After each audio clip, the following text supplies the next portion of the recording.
even say that, coachscottfields.blogspot.com, and then people can go Yep. there.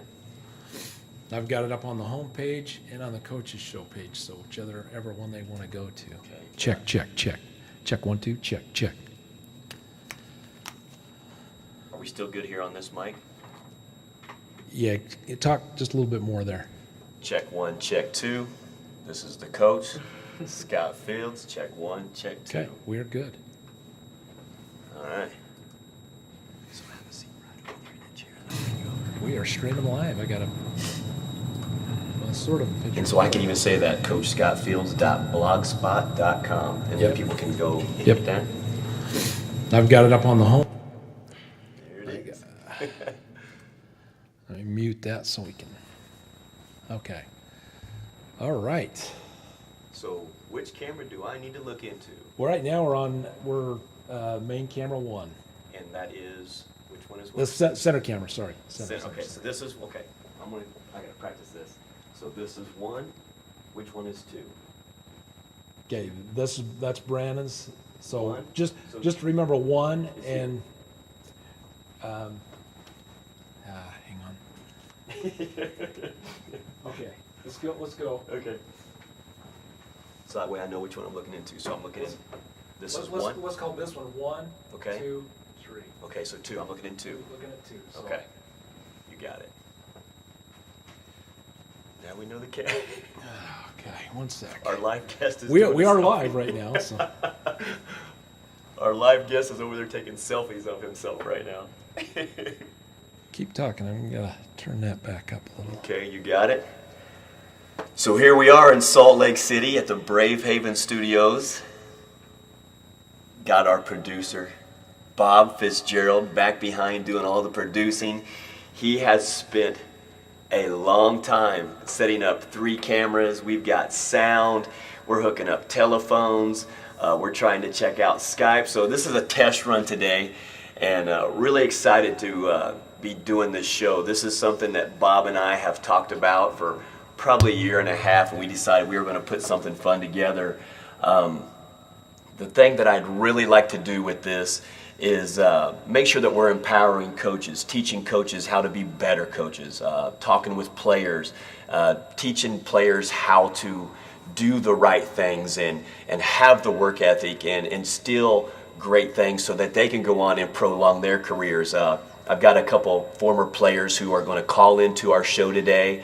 John Gilchrist, a great player who was a point guard, played for me last year in Venezuela with the Guados de Lara team. Played at the University of Maryland. I'll let him tell you a little bit about his background. Harold Arsenault, who was a Weber State legend, will also join us. We're trying to get our feeds going for him. He's actually being inducted to the Weber State Hall of Fame today, so we're super proud of him. Got a live studio guest today. Someone near and dear to our hearts. His name is Brandon Sly. He's the point guard for the Riverton High School basketball team who consequently lost a tough game last night, which will end his high school career, but he's going to move on to bigger and better things, so we'll have him on the show today. So also going to have a legendary professional coach from the minor league level, Chris Dalio, will be joining us, so we're going to be calling and speaking with him, and we look forward to having a good time with him as well. But Bob, how we doing back there? We're getting things set up. It's We are. I'm just working on a few graphics and some things as you're talking here. If you'd like, we can attempt a phone call. Let's do it. Let's see what we got. See how that's going to work for us. Yeah. As Scott mentioned, we are in the test mode big time. So here we go. We're going to call the coach. Hey, it doesn't get any more live than this right here, huh? But this takes a lot of hours in preparation and in setting things up, and Bob has worked feverishly here this morning. He's working up a sweat back here with all the lights and everything we've got going on, and the phone is ringing. I hear it ringing.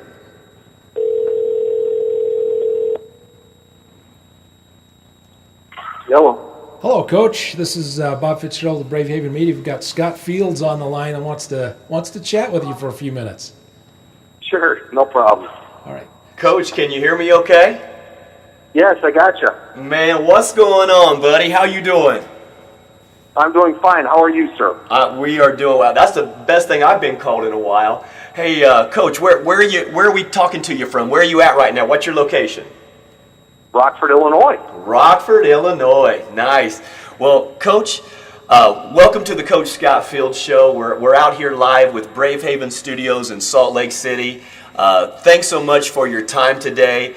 While we've got you live on the show, please tell our listeners a little bit about you. I mean, you and I have been friends and acquaintances for quite a few years, and you've had a great career in the old CBA when minor league basketball was at its best. And share with the listeners, who you are, your background, some of the teams you've coached, some of the players that you've coached, and talk about some of the things. You and I will kind of have some dialogue with that. But Coach, it's your show. Take over. Well, the funny thing is people now, they know the NBA D-League, Right. but before the NBA D-League, it was the CBA.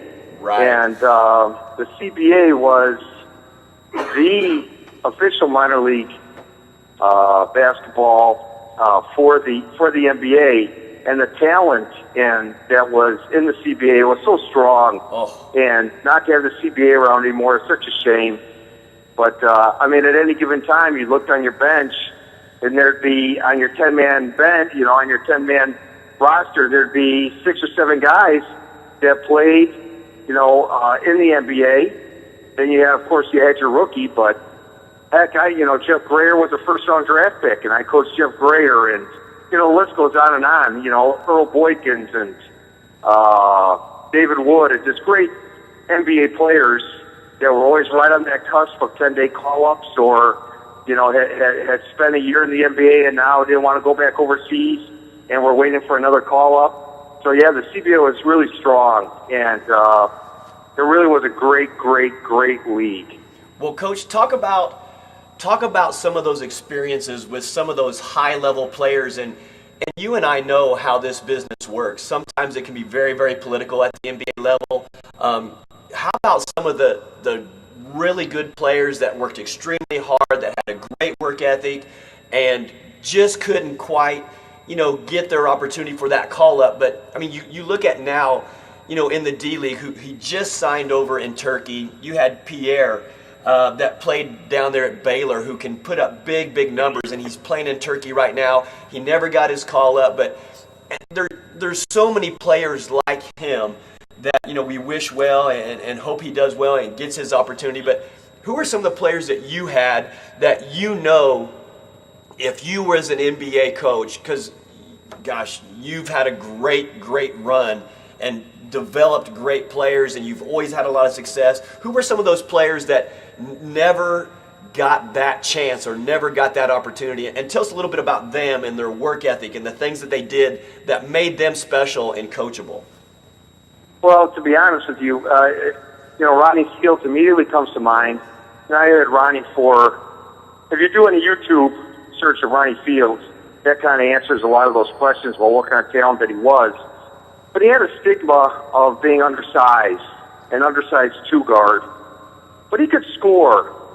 And I had Paul McPherson at Fort Time, who was with the Phoenix Suns, and I had a lot of undersized two-guards. But really, Ronnie Fields never really got his opportunity to showcase his skills for the NBA. Yeah. And that was only because he had a stigma of him being a little too small, or there was extra baggage, or anything else like that. I remember when I worked for George Karl when he was with the Bucks and for his summer league, and nobody really spoke out. Nobody really said too much. Nobody wanted to expand the envelope a little bit when it came to coaching decisions for player personnel, and a lot of great players who, if people would just think outside the box a little bit, or be able to have a system that would be able to plug that player in, that would have given a lot more players an opportunity to showcase their skills. But it can be at times in the NBA, or like any place else, such a cookie-cutter type of program. Pick and roll, straight post-up. This is our system. This is the system that I run. And it can be kind of vanilla or kind of bland, but everybody's worried about their job, or everybody's worried about causing controversy, or everybody's worried about doing something different.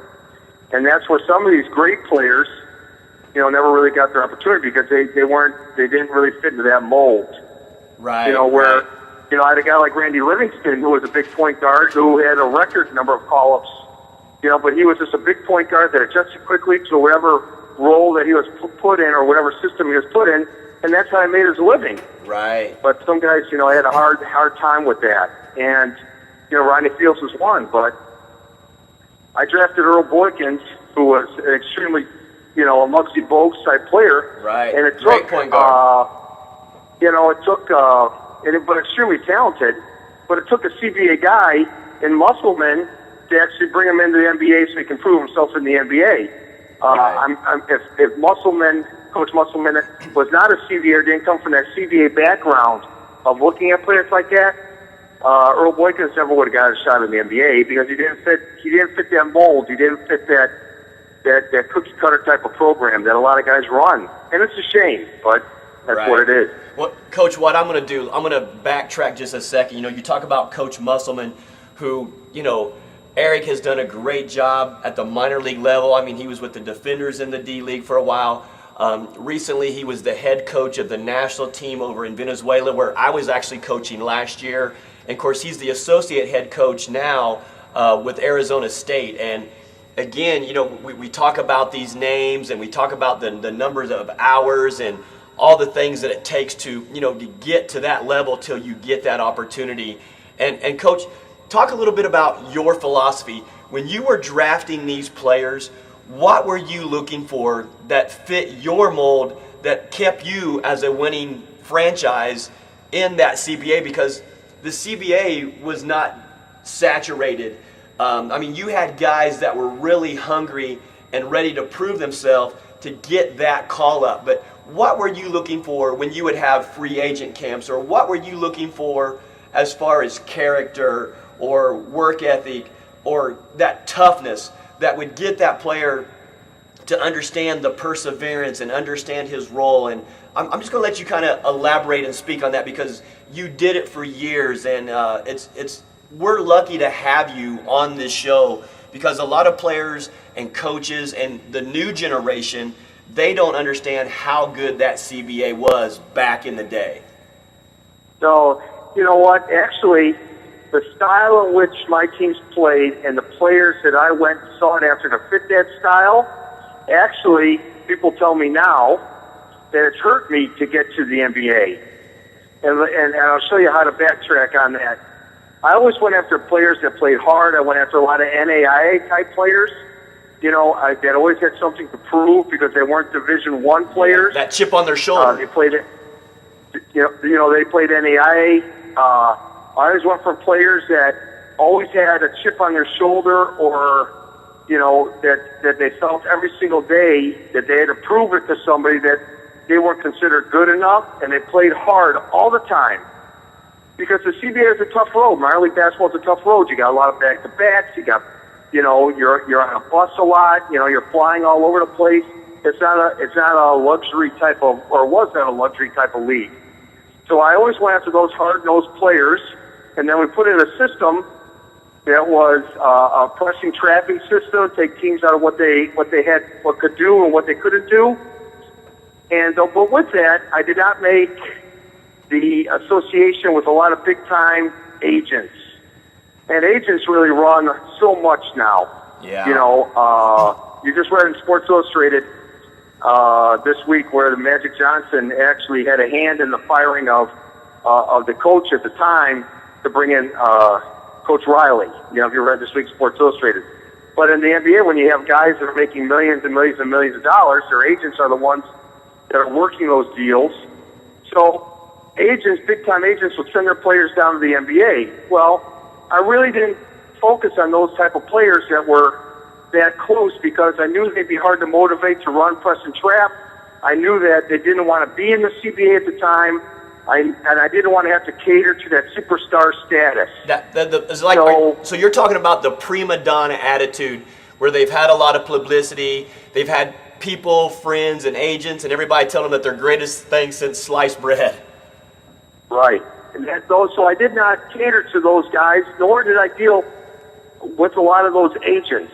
And also my budget in Rockford was much less than a lot of others, so I had to bring in players for less dollars than a lot of others. Yeah. So when it came time for openings in the NBA, or openings for bigger time jobs, agents would go to bed and say, hey, do my guy here a solid, or help my guy out. I'm going to help you out with this player signing and everything else.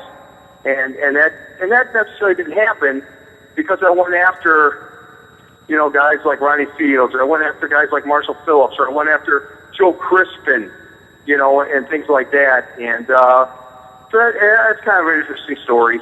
Yeah. In that way. Well, I mean, if you think about it, because I'm going to kind of elaborate on some of the nuggets that you just dropped. And again, I'm going to say nuggets because, you talked about, prima donna attitudes. There's a lot of players nowadays that are in it for, the wrong reasons. And I think we're kind of old school coaches where the game really mattered and the rivalries mattered. And, it does take a special kind of kid to want to go to the next level. You talk about those long bus trips in the minor league. Give us an example of, say, gosh, you know best. You did it for years. What was one of those 16, 18, 28-hour bus trips like? Going between arena to arena to play in front of 4,000 or 5,000 people, in a Sioux Falls, or, tell us some of the cities that you played in and how tough that was to keep a player motivated after playing a back-to-back and then jumping on a bus for 18 hours. What was that like? Yeah, well, we didn't count it by hour drives. We counted by movie drives. This is going to be this is going to be a 5-hour movie drive, or this is going to be a 6-hour movie drive. But, we would play in Rockford, and then we'd jump on a bus and go play Gary, which is very quick. Yeah. But then we'd have to jump on the bus from there, and then we had to drive to Bismarck, North Dakota, which was a 15-hour bus ride. And they would have to change bus drivers in because they were only by law so many hours on the road. Right. Then you play Bismarck, and then from Bismarck you'd bus down to Sioux Falls, South Dakota, play them. Then you'd have to jump on a flight to go to Seattle. Then you'd get on a bus to get to Yakima. And that would be one of your swings. Yeah. It would go Dakota to Sioux Falls to Yakima. Then you fly back home. You probably get a day or two off, and then boom, you go to homestand, and then you have to do something else. Wow. So that coach, you got to have a pretty much a close-knit group, but on the other hand, you got to get guys that are hungry to play. That's and right. that was difficult at times. Well, a lot of people don't understand the grind that it takes. I think a lot of times a spectator or fans, they have expectations of what they think the glamorous life is. And, you're talking about getting on a bus and watching 5 movies between a city. And, of course, coaches now have technology where, they're uploading, videos, and you could be coaching. And, of course, back then we were throwing in, you could probably speak well of it, if you were lucky enough to have a bus that had a monitor and you guys could watch game film and break down things and player analytics. And it's amazing the technology that coaches and the tools that they have now and all the apps and the feeds. But back then you guys just didn't have that. No, and to be honest, that's why I kind of kept things simple to cater to those types of situations. You don't have a lot of downtime. Yeah. You really don't even have a lot of practice time. Yeah. Because you're not going to, if you're coming off a road trip, you're not going to take a day to practice. Guys need times to heal. Guys need times to get some light weight work in. So you would even have, any time a day off, it was very valuable. So you really didn't do a lot of film session per se, like you do now. But we kept it very simple with our offensive sets, with our defensive philosophies. And I think that's kind of changed now. People are getting too immersed in those sort of things, and players aren't allowed to play, and that sort of thing. But the game has changed. The game has evolved.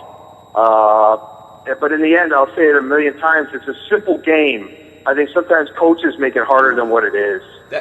You know what? I'm going to totally agree with you. I'm in a position now where I've got a son who's playing some ball, and I've gone to a lot of his games. And as a coach and a pro coach that's worked at high levels like yourself, you can see when these coaches are over-coaching or over-analyzing and not keeping the game simple like you're talking about.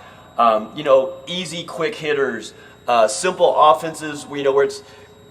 I see so many coaches that go to a coaching clinic and they see a legendary coach, diagram a play, and they think, oh gosh, I'm going to instill that play, but they may not have the players to execute that offense or run that dribble drive because they can't make the reads or they can't do a simple post entry pass. And it's refreshing to hear you say that you kept it simple, you kept your philosophy simple, but you talked about players needing to play hard. And this webcast we're doing, Coach, is going to be something that's going to be something that players can go on and click on later, and they can learn from you and the things that you looked for, and to help them grow as people on the court and off the court. And talk about character. What were some of the things that you were looking for in a player as far as their character to help you mold your team the way you wanted to be successful? Well, you know what? The first thing I would always ask an agent when he was recommending, as the minute you get a job or the minute you're in a job, your phone is ringing from agents trying to get their players placed with you. Or sometimes a player will be coming back from overseas and they call up a friend of his that's on your team, trying to have that guy put in a word. Yeah. The first thing I always ask is, does he play hard? And not just hard like you would think, oh, I'm running around a lot, but extremely hard-nosed, where he's in your grill defensively, where he's going to bump cutters when you come to the lane. I mean, take San Antonio out of the equation, but if you watch some of these NBA teams now, guys are coming to the lane with going untouched. That should be a meat grinder. No different than a wide receiver going over the middle in football. They always say, those are the guys you should be knocking out. When you're going through the paint, it's got to be a meat grinder. Yeah, and if you watch love that, to hear this you doesn't say happen. That. Love to hear you. Think about the NBA in our generation. It was Larry Bird and Magic Johnson, and you hear about when Michael Jordan was coming up, and you heard the Detroit Pistons, the bad boys, talking about they had the Jordan rules. But when you got into the paint, it was a man's game. But the rules have changed so much that flagrant twos back in the day was just a common foul. So I hear what you're saying, and there's so many things that go into the game as far as marketing. And of course, David Stern was the commissioner for 30 years, and now Adam Silver, who was under his coat for a number of years, is taking over the NBA. What are some things that you would like to see the NBA adapt or go back to up the quality of the game? Do we need to keep players in college longer so that the college game is better and there's more parity? And it's not so saturated with the young talent coming into the game that just aren't ready mentally and physically for the grind of an 82-game season. What are some things you would like to see, Coach? Well, I'll be honest with you. It's funny because I just had a conversation concerning Derrick Rose, a friend of mine concerning Derrick Rose, and I honestly feel, of course he said I was an idiot, but I honestly feel if he would have stayed in college another year, his knee would have been used to a little bit more of the grind. And been able, his body, as everybody knows, is dealing with young players, bodies mature differently. No matter how much weight work you do or protein that you ingest, your bodies are going to mature at their own rate. Right. And I honestly feel that if Derrick Rose was to stay in college another year, they would have let his body get more used to get stronger, and then I don't think he would have gone down twice now. Now, of course, he said I was an idiot, but I just see different bodies maturing. One minute the guy's very, very thin. The next minute he's more muscular. The next year he's more muscular and more defined. Where you see bodies that are doughy and soft, and the next year, they're more defined. Yeah. And each body changes. And to be able to put through that NBA grind from a college season of 30 games, give or take 35, to 100 games plus the Olympic games, or USA games. Think about that. That's a lot of wear and tear. Wow. And a lot of weakening. You bet. And then when you're weak like that, you're more susceptible to injuries. But that's just me. I'd like to see him stay in school longer. Yeah, Coach, I think it's a great point. I think the college game would be better if the players would stick around more for than the one and done. I mean, you look at Calipari, who does a great job. You know, he has Kentucky competing at a high level every year, but, you know, the players are going there with the mindset, I'm going to play 1 year because that's the rule, and then I'm going to go play in the league, and next thing you know, they're having an 82-game schedule. I just appreciate, you know, you talking about what you see and the things that you observe, because you have a wealth of knowledge. You know what it takes.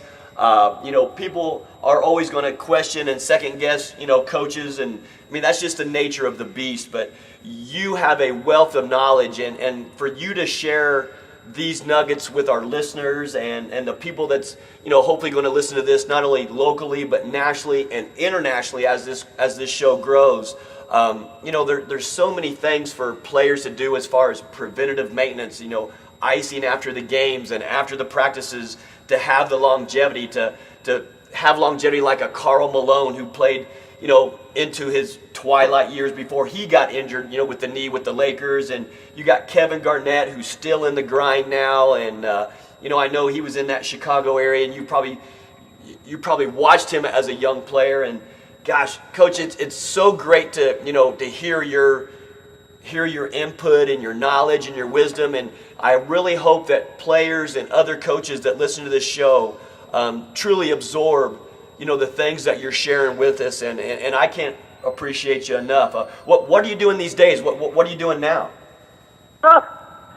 Looking for a job.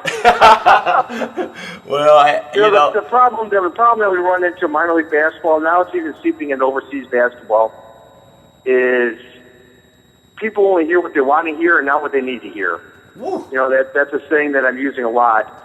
You know, minor league basketball right now in the United States is such a mess. It's such disarray. Uh-huh. These XYZ leagues that are showing up and popping up, and you talk to owners, they call you, and I'm like, well, what's your budget? Where's your venue? What's your budget? As you know, flying guys in and out. They have no answers for that. Yeah. They're just popping up leagues. They have not done their due diligence concerning, you know, how deep the pockets are. You know, they're more worried about free agent camps than they are about hiring a front office staff. Right. And then, so they hire some coach who put together some blog or who wrote some garbage internet book, and they hire these guys, and then they wonder why they're bankrupt or they're out of business after 2 years. Or Because Coach, less than that. They're usually in it for 2 or 3 weeks, and all of a sudden, like, oh my gosh, we didn't know we had to buy uniforms. We didn't know we had to pay for gas for road trips. We didn't know we had to give players per diem. We didn't know that, you know, we had to find housing for them. And I know exactly what you're talking about. We've both been there in minor league franchises, and you know, those are some of the hardships. And again, how many years did you coach in the CBA when the CBA was the real CBA? Well, I was 2 years as an assistant and 5 as a head in Rockford, so that's 7. And then I was up in Minot for 2 years when, after 20 years, the Lightning closed their doors, so that's 9 years. And then I saw the CBA just becoming a garbage league, and then I left. And, you know, they were letting in more and more owners who had no idea what was going on. They're scrambling to stay alive. You know, I talked to some of these owners up in the Canadian League, you know, and I had the same questions. What's your per diem look like? What's your housing situation look like? You know, where are you in all this? And you get tuned out because they're not interested in that. They're interested in hearing a coach is going to run a bunch of free agent camps and bring in some high-flying dunks. Yeah. Well, let me tell you, man, that's not doing it. So, yeah. Well, you know, and that's a big thing. And people don't understand. Now it's the latest thing in minor league basketball is we're going to have guys just get from our area, we're going to put together a team, we're going to play in a high school gym. Yeah. Well, nobody pays money to see that. You know, nowadays with an NBA package, you can watch games on TBS, you can watch games on ESPN, you can watch games on your NBA package, you know, you can watch games on TNT. So that's the first thing. So people aren't necessarily paying money to go sit in a high school gym to watch a bunch of kids from your area to play. Yeah. Because the people don't want to pay for housing, or they don't want to pay for per diem, or they don't want to pay for gas. Yeah. You know, but you tell people that, you know, they look at you like you're nuts.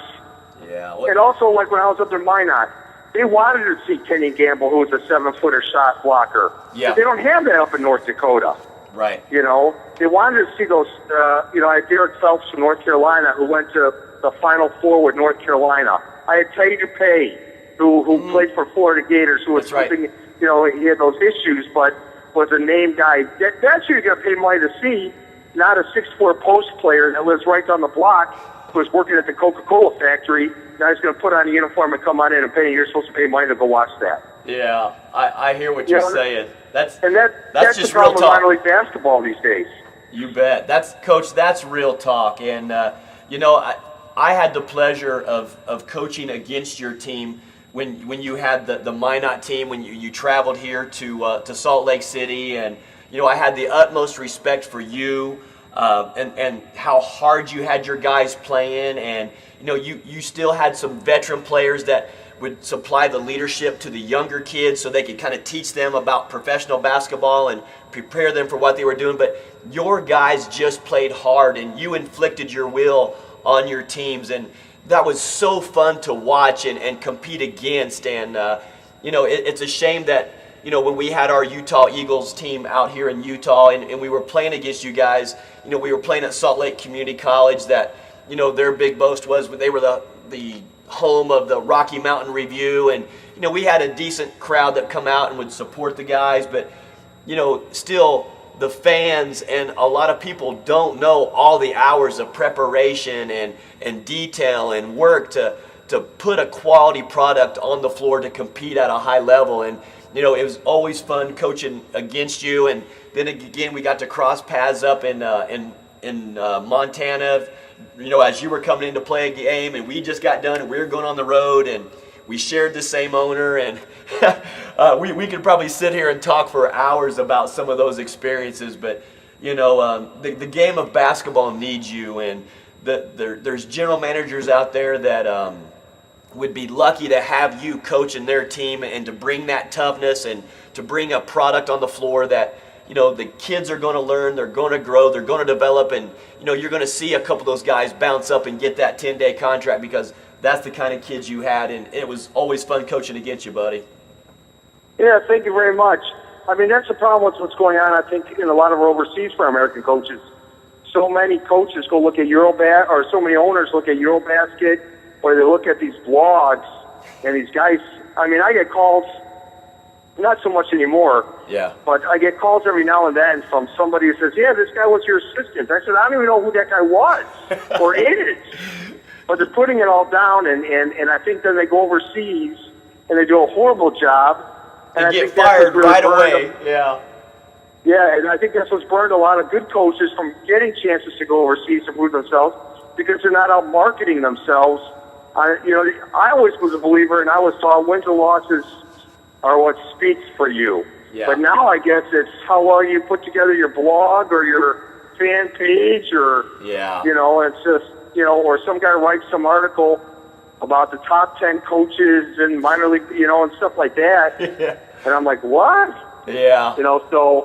And I think that's what's ruining a lot of this stuff. The modern technology age of media is really ruining it for a lot of good coaches that are sitting around. But it is what it is.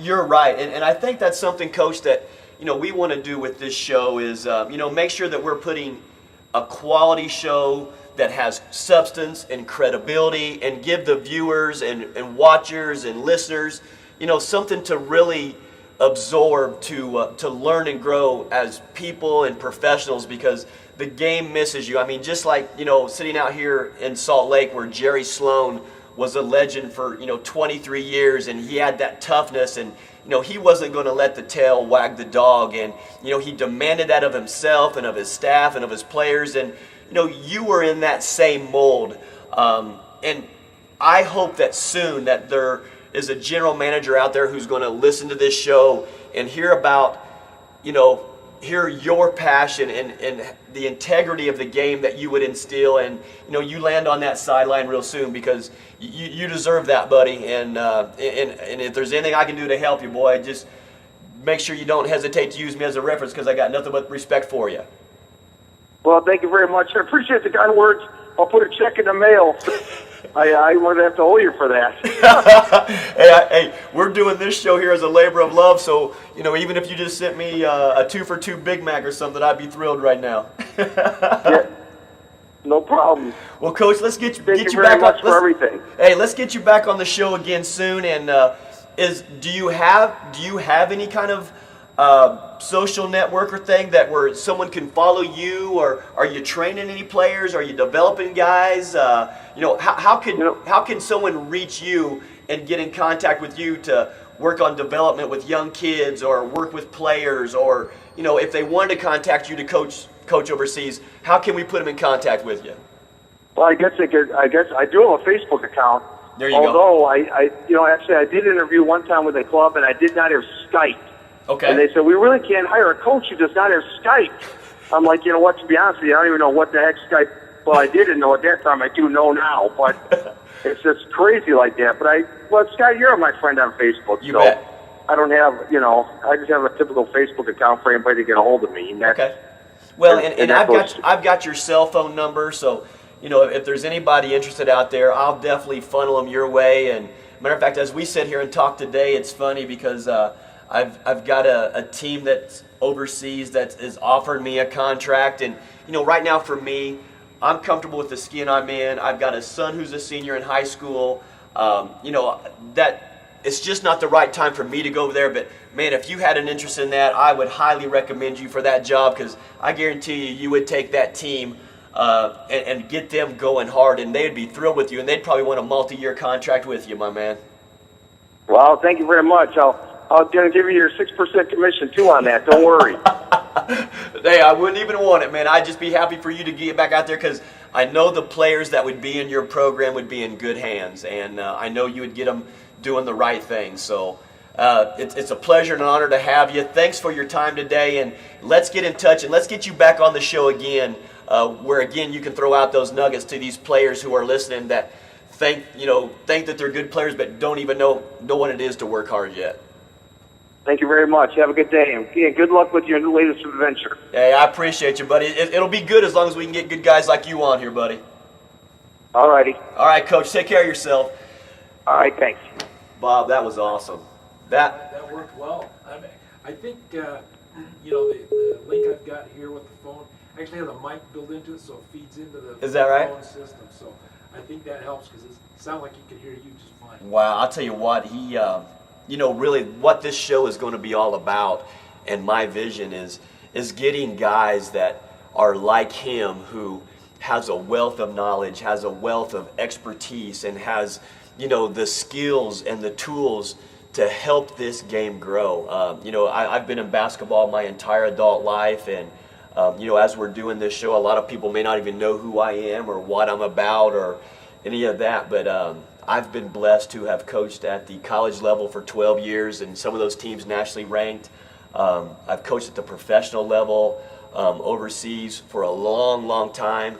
I was able to observe here with Coach Jerry Sloan, the Hall of Fame coach, who allowed me to come in when I was between jobs and learn and watch him, and Coach Keith Smart when he was with Golden State. I was able to work with him and assist him for 3 years, and then when he was with Sacramento, I went out and worked with him before I took the job in Venezuela. And that's what I really want to do with this show, Bob, and I can't thank you enough for allowing me the opportunity to come in and allow a tool to where we can uplift and hopefully teach coaches and empower coaches and teach players and empower players so that they can attain their dreams, because I was just a boy, a ball, and a dream like Nick Vitale out of Indiana, who was able to travel the globe because of the game of basketball. And I guess that's going to lead right into our first live studio guest, who we're going to have on here in just a few seconds, and I'll gladly introduce you to him, and I think we're going to have another caller that's going to call in as well.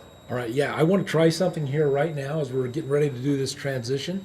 So let's just try this, and like I say, today is a test broadcast for us. So it's live. Let's do it. That was a lot of fun.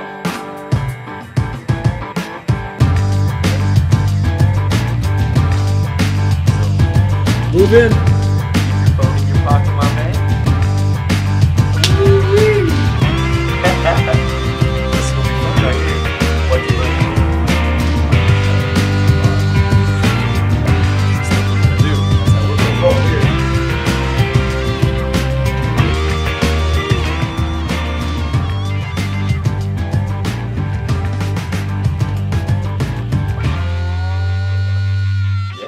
All right, and we are back with the Coach Scott Field Show with Coach Scott Fields. We've got a guest coming on right now, and we'll take it back to the coach.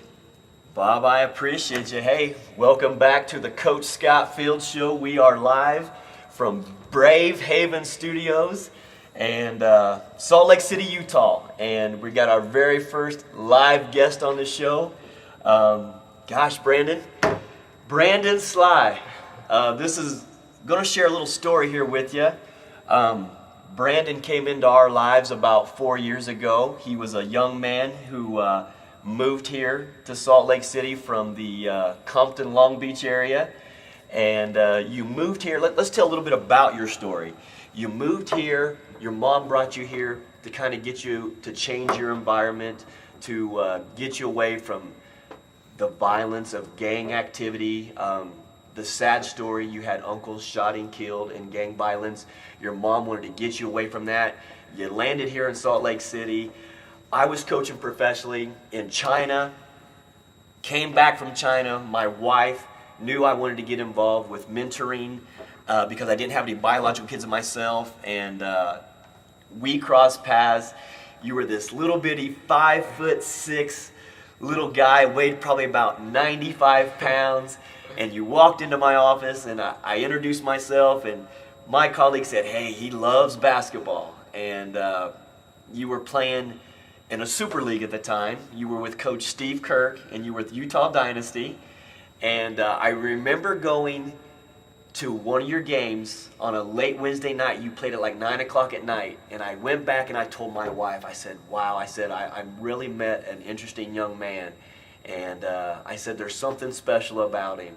And 4 years later, we're now looking at a guy who was one of the top 15 scorers in 5A. You averaged about 16 points a game. It's tough for you to be here today. You just lost a tough game last night to a real good Harriman team in one of the best regions of basketball in the state with nationally ranked Lone Peak. You got American Fork, Pleasant Grove, some good teams with good talent. How are you feeling here today, knowing that your high school career is over? But what are you looking to do in the future? What are your goals? What are your dreams? What are your aspirations? Let the listeners and the coaches out there who are going to watch this show, this is your business card. What do they need to know about Brandon Sly? Well, now that my high school career is over, I just got to get in the gym, work hard, try to lift every day, eat the right foods, just have Scott help me do what he can. Just keep doing what I'm doing, just go to school, get good grades, go home, do chores, and then just go to the gym, go lift, go get some shots up, and hopefully maybe some coaches email me, call me, I don't know. Okay. Well, let's let the viewers know you're our son. You've been in our house for 4 years, and what are some things? What have you learned? Just because I'm a professional basketball coach, what have you been able to learn from me? What have you been able to take from me? What have I taught you on or off the court that's going to prepare you for the college level? Because the things that I see, you're definitely a coach's son. I think you've got a great savvy. You understand the game. You control tempo. I view you, and again, I don't want to oversell you because you're my son, but I've watched you grow and develop because of your hard work and your work ethic. You've been around Jimmer Fredette, Isaiah Thomas with the Sacramento Kings. You got to sit on the bench when Bob was actually a part of us at Salt Lake Community College when the NBA players were on lockout. We had Corey Maggette, Steph Curry. We had Chauncey Billups.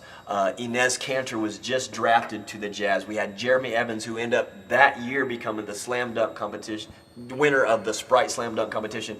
What did you learn from those players? What have you learned from me?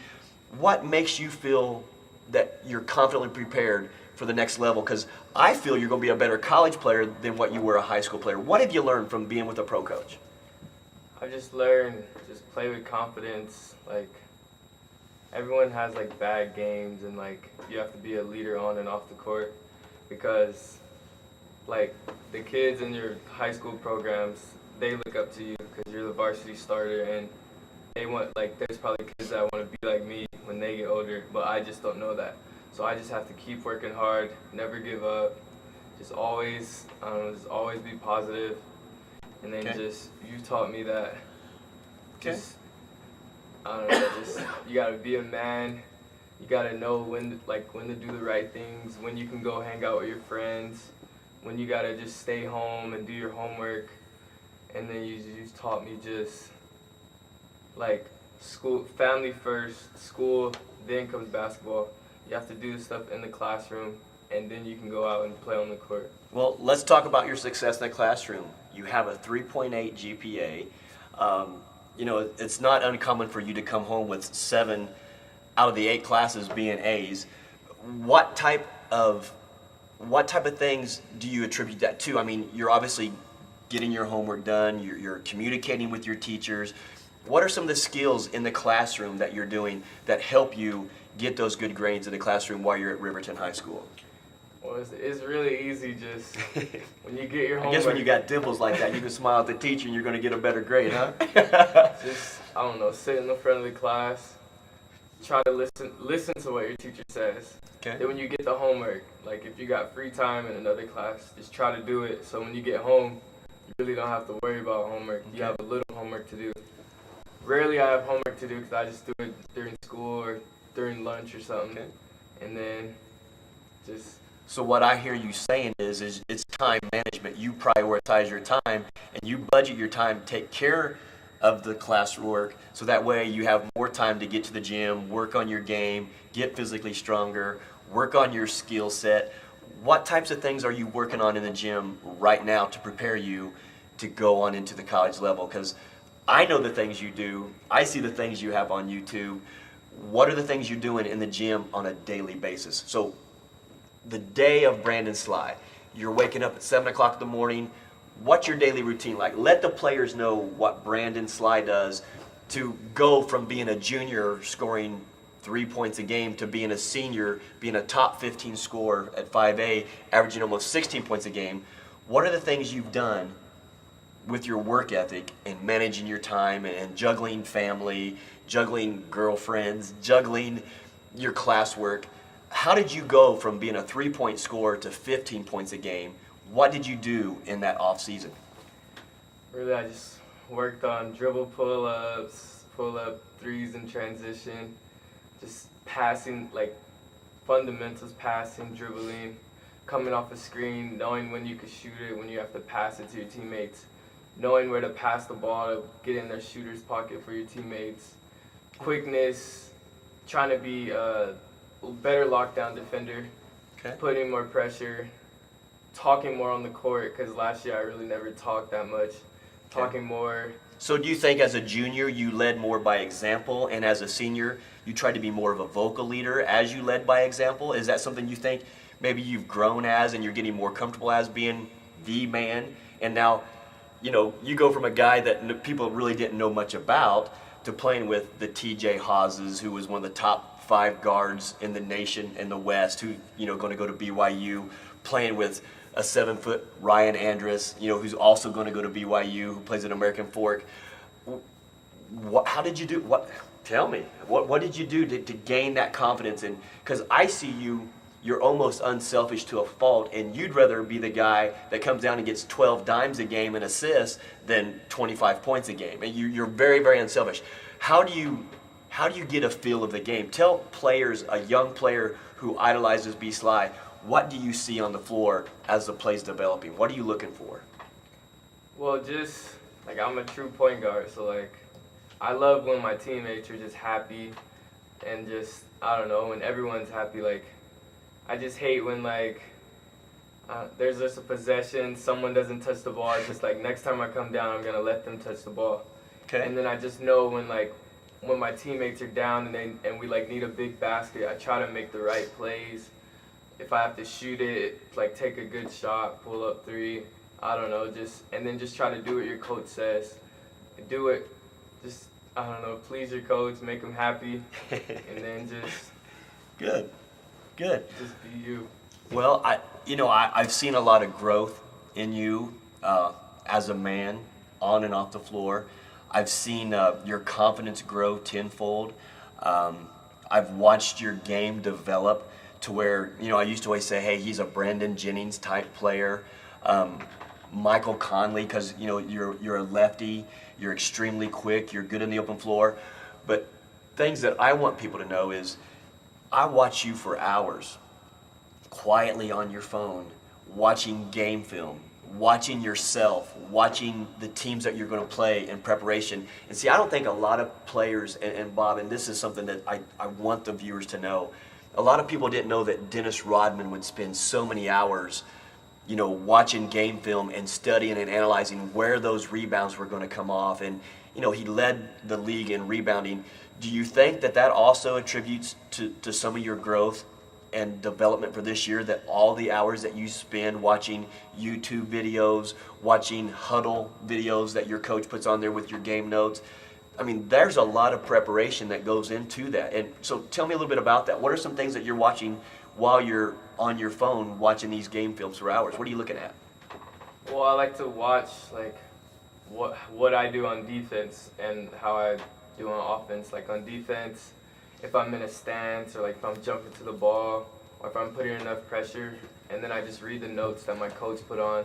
He wants me to put more pressure, make a guy go left, make a guy have to turn, guard him 94 feet, make him have to turn, get him tired, get a guy in foul trouble. Then on offense, I just look at when I come off screens, like what's going on through my mind when that play happened. Like was I thinking shooting it, or was I just pick up my dribble, pass it, or just look for the roll, just all the little things. Just reading the situation, taking what the game gives you. Well, I've watched you come down, and you're a great open floor player, you're good in transition, great ball handler, but the way you penetrate and you find a big man or you find someone on the weak side, or it's like where everybody's at on the floor, and like you said, you're getting them those touches, you're letting them gain their confidence. And I think Riverton was lucky to have you. I think Coach Galley was probably able to learn from you. He's probably never had an athlete like you. It's going to be exciting for us as a family to see where this next level goes for you. Gosh, what's going on right now? The season just ended. I know it was an emotional time for you last night. What are you going to do in the next couple weeks, and what are your plans going to the next level? Because we know we got a lot of coaches requesting to see game film on you. Some coaches have seen you as a 15-year-old play up with the 17-year-olds and control tempo even at that. What are you going to do next? What is your plan? What are you hoping to do? I'm hoping just to earn a scholarship to, I don't care if it's junior college, D3, D2, D1, NIA. I really don't care. I just want to go to a school, get like everything paid for, and just, I don't know, try to work my way up to go professional, play overseas or something, and just give back to my family. I really want to help my mom, because I know it's like things are always tough for her out there in California, and just. That's awesome. That's awesome. Well, let me ask you this. You were able to sit in the background as we had Coach DeLeo, talking about some of the old glory days of the CBA, and I know you like to absorb and listen. What were one or two nuggets that you picked up that you heard him talk about of players at the minor league level trying to get to the NBA level? Because a lot of those things you can equate to any player trying to get to the next level. I've always shared with you that, if you want to get to the next level, you have to dominate the level that you're at. And I think that you had a successful high school career. I can see you going on to the college level, but what did you learn from Coach DeLeo that you heard in the last half hour of the program that you can instill to help you with your game to get to the college level? Like he said, not everyone can go D1, and then when they go wherever they go, they just have a chip on their shoulder. Like, I know that I can be better than who's ever playing up, and just. He said he always looked at like the NIA players. That I thought that was cool, that he's not always just looking at the like way talented players. Like there's always someone at like a small town, small school that's like the superstar, but no one knows about him. All right. Well, let's also share with the viewers. We won't mention the school's name or the coach's name, but you were talking with the Division I school at our home not even 2 weeks ago. what were some of the things that he shared with you that, I remember him saying, don't let the journey discourage you. What do you think that meant when that Division I coach told you that? What did you take from it when he shared that with you?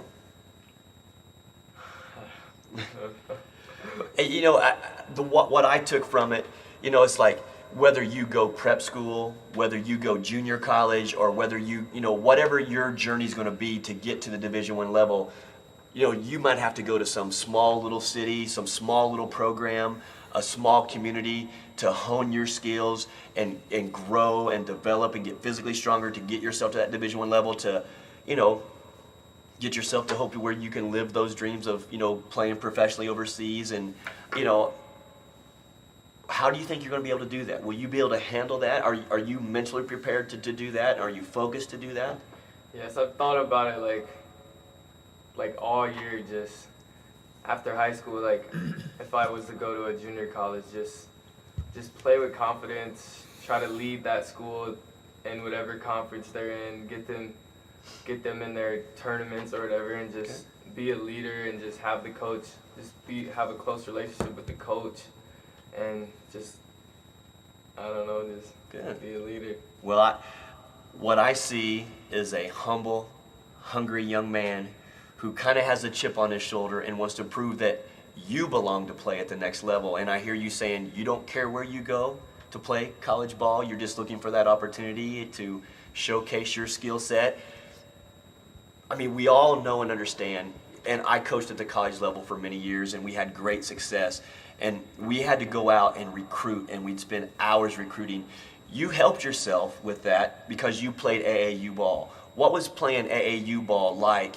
And how were you able to use the AAU competition, playing it in the top tournaments in Dallas and Indianapolis and in Las Vegas and out in California?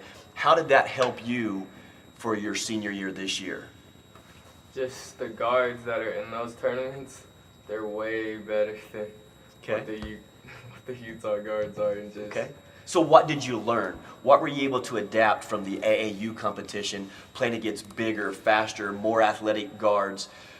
How did that help you build your confidence for your senior season this year? Just all those guys had a chip on their shoulder, and they were like, if you're guarding them, like, you're not going to stop me. Like, I'm going to earn this like, all of us were fighting for a scholarship. And if there was coaches there, we're all just fighting just to get their attention, to get them to send us a letter to our home or something just like that. And then going back to Utah at Riverton and playing, just like, I just wanted to help my team try to make state and just get all of us noticed, but it didn't happen because we lost the other night, but it's fine. I just wanted to lead us and just try to help our like system or Riverton basketball just take it to another level. Just play in state because we didn't make it my junior year, which was sad, and I've never played in like minutes in the state tournament, so it was kind of sad. But. Okay. Well, what's a college coach out there that's watching this program, what is Brandon Sly going to bring to his program if he's looking for a true point guard? And when I say true point guard, I mean, I'm talking about a guy who is a facilitator, who's going to create shots and opportunities for his teammates, someone who is unselfish and will get someone else. You'll give up a shot and a high percentage shot to give somebody an opportunity to score and get them going into a rhythm. What other things are you going to bring to his program? I mean, is it mental toughness? Is it your work ethic? Is it your, obviously you have great character. You're a good person, which I, as your father, am most proud of, but what are you going to bring to a college program and to a team that's trying to build or grow or that's on the rise? What asset are you going to bring a college team?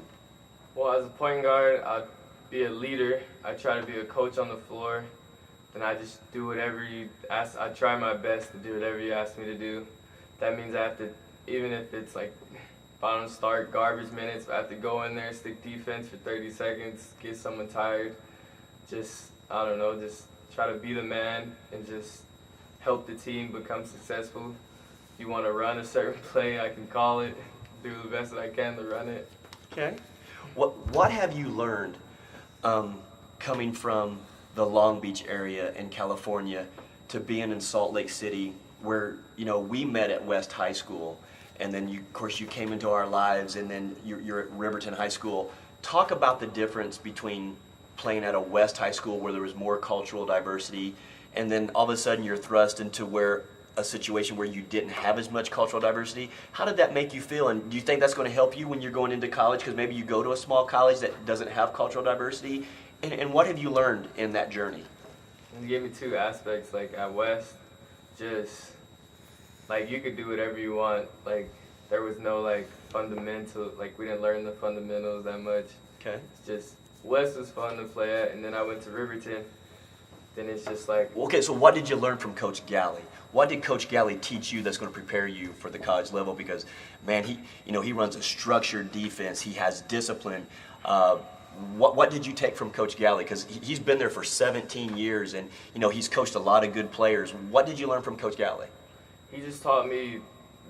I learned a lot just about defense, just help side, jumping to the ball, gap, denying the wings, where your feet should be pointing when you're closing out on someone, yelling ball, boxing out. Because nice. I remember I never boxed out, and I'm still not good at boxing out, but okay. I still try my hardest to box someone out. Okay. And then I've just learned just like fundamentals, jump stop, pass fake, and all this. So what I hear is when you were at West High School, it wasn't always so much about a program, but at Riverton High School, it was a program, because I can remember you coming home and you had notebooks and you had readings that you had to do. What were some of the things in the notebook that you were doing, that you were bringing home as like homework, and some of the motivational quotes, and what was some of that stuff? What was that like? It was pretty cool. It was just writing down all the plays, learning all the plays, because as point guard you have to know all the plays, knowing where to be on the court, just knowing the situation, if it's like 15 seconds left on the clock, calling a certain play, running a certain play if someone's feeling it or not, feeding the post if they haven't touched the ball in a while, just getting everyone involved. So there's a lot of responsibility being the man. What was it like this year where, the first game of the season, you open up against a crosstown rival, you're playing Bingham High School on their court, you have 4 points in the first half, you end up leading the team in scoring, you hit the crucial clutch free throws in the last seconds. What was that like, and what did it feel like to beat Bingham, in the first game of the season, the big rivalry after you had a great summer of AAU basketball and great spring ball with the Riverton program? What did that feel like, hitting those clutch free throws to win the game for your team? It felt good. Those free throws were really important. I was pretty mad I missed the first one, but I'm happy I had another chance. But during the first half of that game, I was like nervous just because I haven't been on the court in a while, and I didn't know what to expect from all my teammates, like how they're gonna react. Okay. And there was just a lot going through my mind because it's the first game. It's against Bingham, our rivals. Then this first half I only had 4 points because I was just nervous. Then the second half went into the locker room and I was just thinking to myself, like, you gotta be a leader. You have to take over right now. So second half I just come out and just start taking shots that I weren't taking in the first half because I was just nervous. And then once I hit one, I was just like, okay, I can do this. And then everything just clicked. As a point guard and part of that process, again, you've been able to watch some great point guards at the college level. You watch great point guards at the NBA level. Was part of that thought process for you while you're in that halftime is like, gosh, I got to take over to help my team? You wanted to win so bad.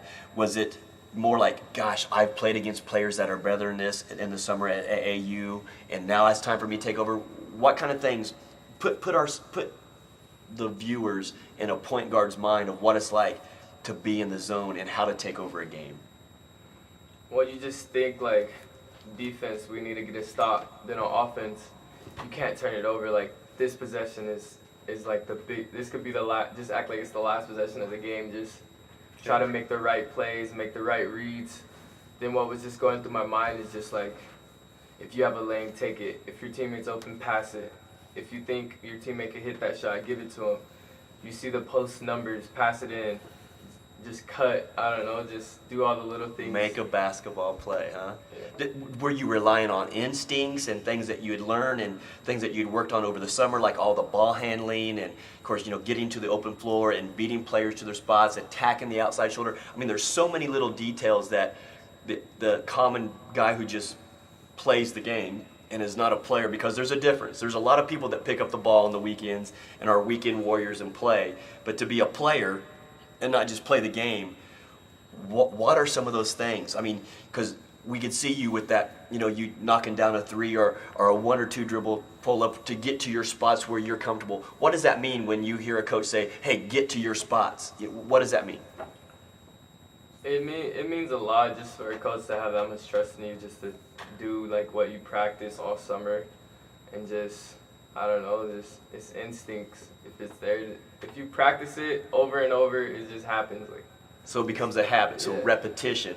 So what I hear you saying is, because you were probably shooting 90% from the free throw line this year, yeah, you missed a few free throws, but Michael Jordan didn't hit every shot either. What did you do to get that confidence? Because I always hear players making excuses and pointing fingers of why they miss a shot or why they're not playing. How many hours a day would you spend in the gym in the off season shooting free throws, and how many free throws would you shoot, and where'd you learn that from? Really, I just shoot. This is the truth. I just shoot free throws for like 10 minutes, and then I don't know, just practice dribbling for like 20. Then just pull-ups for 10 more minutes, and then pull-up threes, layups, and then just, I don't know, just start. I'd play I have my friend Thomas Bullock. Just play one-on-one versus him because he's pretty good. Well, he's older, he's Yeah. physical, and so when you play against older players that are physically stronger than you, it obviously helps your game, correct? Yeah, so he helped me a lot. I think that's a good nugget for players out there listening. Always play against someone better than you are, because it's going to help you, even though you may have to swallow some pride and you get beat up, but you learn as you play against players that are bigger, older, faster, stronger, and it probably all those backyard brawls and games and stuff on the court, playing against older players like a Thomas or those guys, did it help prepare you against some of those games against Pleasant Grove and American Fork and the Lone Peaks where Zach Frampton's coming out? Because not only were you Pleasant Grove ran double teams at you. How'd that feel to be the man that was on every scouting report, from a nobody to now being the guy that if they shut you down, they're going to beat Riverton? How did you adjust, and what did you do with your mentality to handle that pressure? I just tried to make it easier for my teammates. Just still try to play the best that I could, and then just if I don't have a shot, because I'm getting double teamed, there's probably an easier shot for one of my teammates to take, and just make it simple. And that's a read, isn't it? You have to be able to read that, because if there's 2 on you, somebody's open somewhere, and getting that ball moved to that right person so they get the high-level shot, correct? Yeah. Gosh. What's something that the casual viewer or fan wouldn't know about Brandon Sly that you want them to know about Brandon Sly? Who is Brandon Sly? I'm from Los Angeles, California.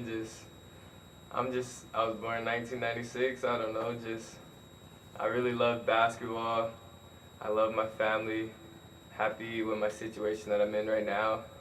And I'm a nice guy. I like making friends and I'm outgoing. Well, how can fans follow you?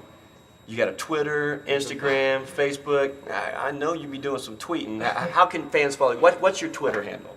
You can follow me at BSlyRHS, and you follow me, I'll follow you back. Okay. So you got some. Who are some people that you're following that you kind of idolize, or because I think one time you went and saw Damian Lillard, who played at Weber State, and you went and got a shoe autographed by him. You guys are following each other now, right? Yeah, I'm following Damian Lillard. I really idolize him just because I never knew who he was, and then all of a sudden he's freaking getting drafted by the Portland Trail Blazers, and I was like, what? And then he ends up being Rookie of the Year, and then doing some great things at the showcase this year. What are some things? Have you tried to emulate your game after him, or what did you learn by watching him a little bit? He attacks the basket really strong, finishes well, and he always makes the right reads in the fast break, coming off the screen, and I don't know, he's like another coach on the floor. And he's got a lot of leadership qualities out there, huh? It's fun to watch him. After you got to meet him in person, what did you think after you met him in person? What do you think after you meet like a Steph Curry or a Damian Lillard or a Chauncey Billups? What did you find out about them when you sit on the bench right there with him and you was out there shooting threes with him at halftime, and I think you knocked down like 3 threes in a row? What was that like to have Steph Curry hitting you with an outlet and you knocking down threes and the crowd all screaming for you? What'd that feel like? It felt cool just to be out there with NBA players. Yeah. And just to have them like talking to you, like they're human beings just like everyone else, and like they work hard in the gym every day, and that's how they got to where they're at right now. And just if you're a player and want to be how they like get to where they're at, just work hard and just do the right things. Don't get in trouble. I like that. And just do the little things, and you never know. Anyone could make it. There you go. I'm glad that you shared that. You've been to closed door practices. When our friend Coach Keith Smart was with the Sacramento Kings, we was at the NBA Summer League, and the doors are closed. There's no media in there. What are some things you saw at that NBA practice that you liked, or something that you learned when you was at that closed door NBA practice? What did you learn? Those guys go hard. They never take a play off. Always going hard, trying to just earn some extra minutes or just earn the starting position. And just they do the little things, if it's boxing out, bumping the cutter when he's running through. The fundamentals. Yeah. So who was one player that you met that you didn't know before that closed door practice that you liked, and all of a sudden you tried to emulate him? Who was it? Anybody? Can you think of any name or any player? I wouldn't emulate him, but I like talked to Thomas Robinson for like 2 seconds, and I just thought it was the coolest thing ever. And like when I'd watch him really close on the court, and like he would never talk, but he just worked as hard as he could. So he had a high motor, and he was trying to get all. He would do a role where he was playing hard, setting hard screens, getting all the trash baskets, doing all the rebounding, the little intangibles that help teams win. Correct? Yeah. Well, it's neat that you picked that up, Brandon. I'm proud of you. I love you as a son. I know you're going to have a great career, and whatever college team picks you up, they're going to have a great kid that they're not going to have to worry about off the floor. You're going to get good grades. You're going to work hard in the classroom.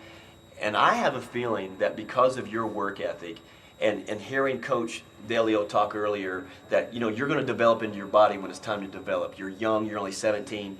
But I got a feeling before you graduate college, you will probably be all conference and maybe even all American, depending on where you go. What do you think about that?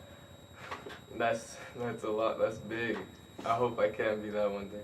Well, just keep working hard. Well, it's that work ethic that you have that I think will kind of separate you from your peers, because you do make good choices and you make healthy choices on and off the court, even with the people that you surround yourself with. And that's what I'm proud of you for, and hopefully the viewers will pick up on that and learn that from you. Is there anything that you want to share else with the viewers or the young players? What would you teach a young player right now who maybe watched Brandon Sly at the park or at the gym or at the rec?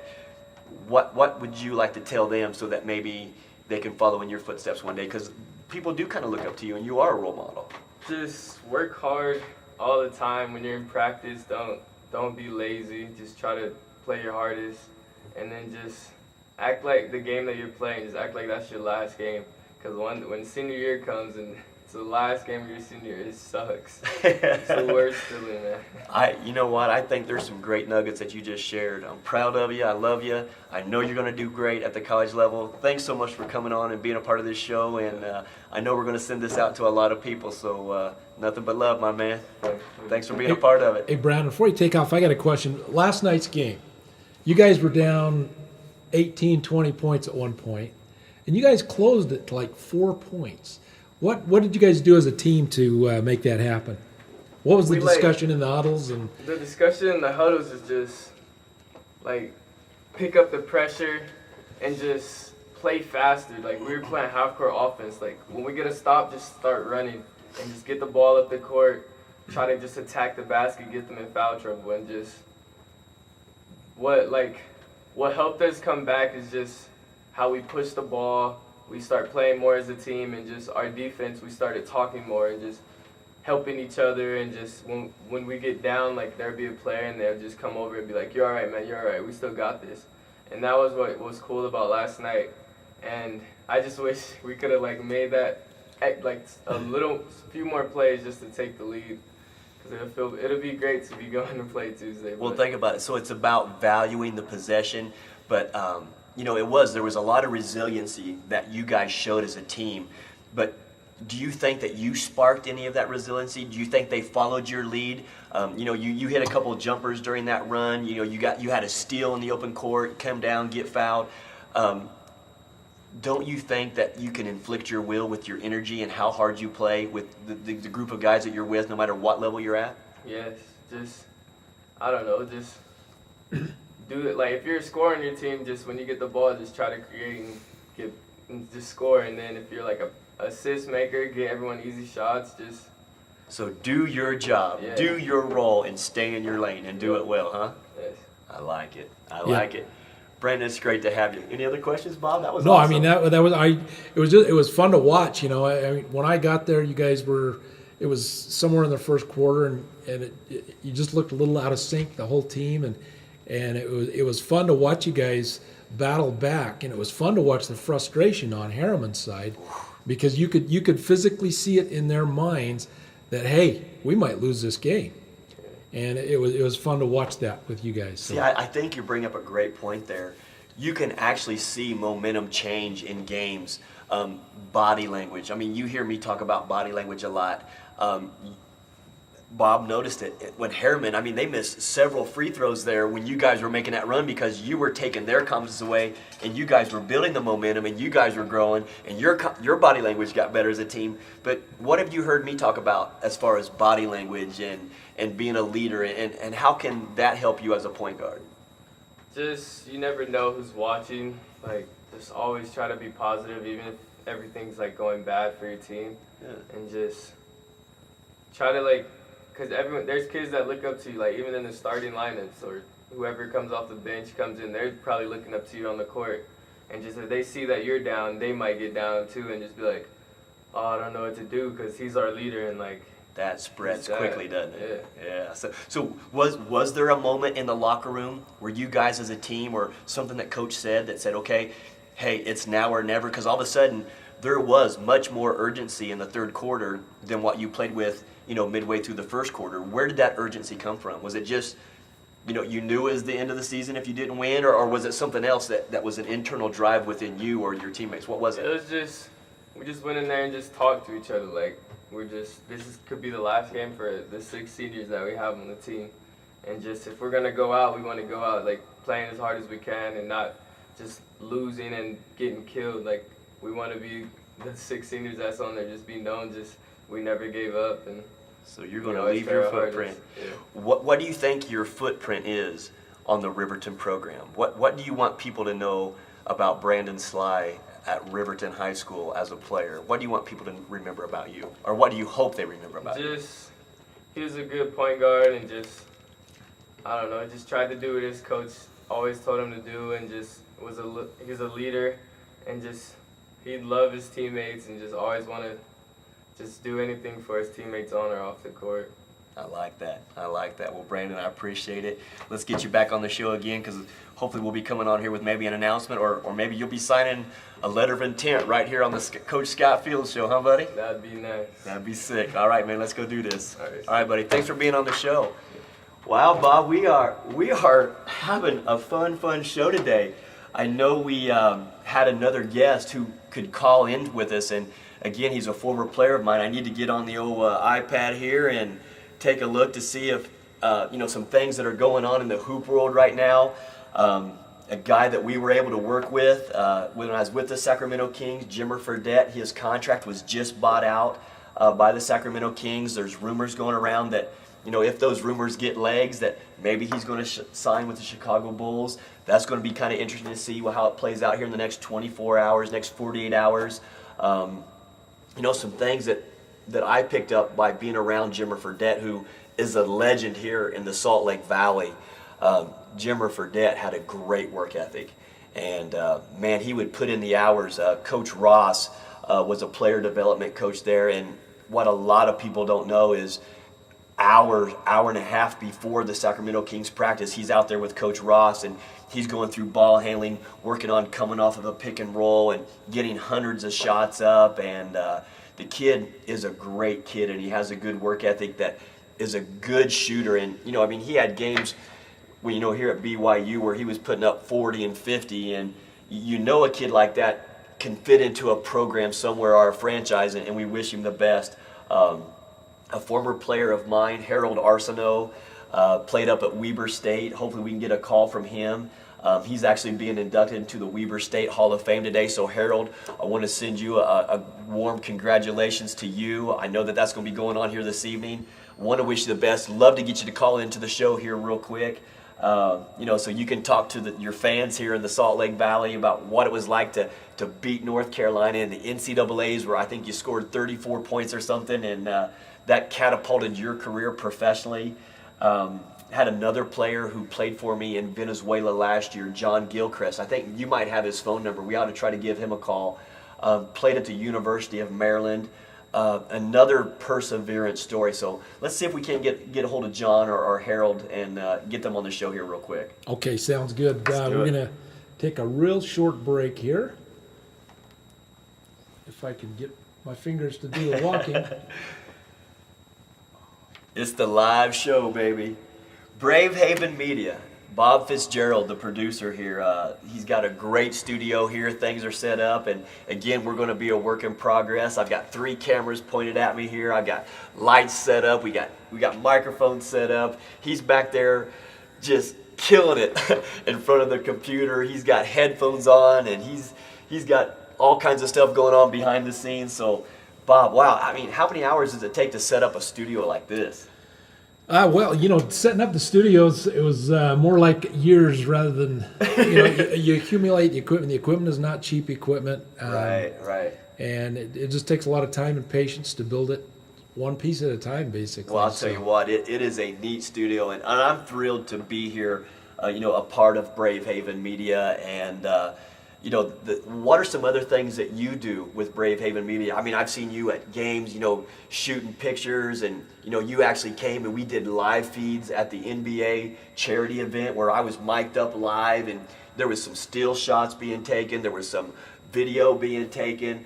What are some things that you do, for public or entertainment, and that people who want to contact BRAVEHAVEN Media, how can you assist them with, whatever function they're running?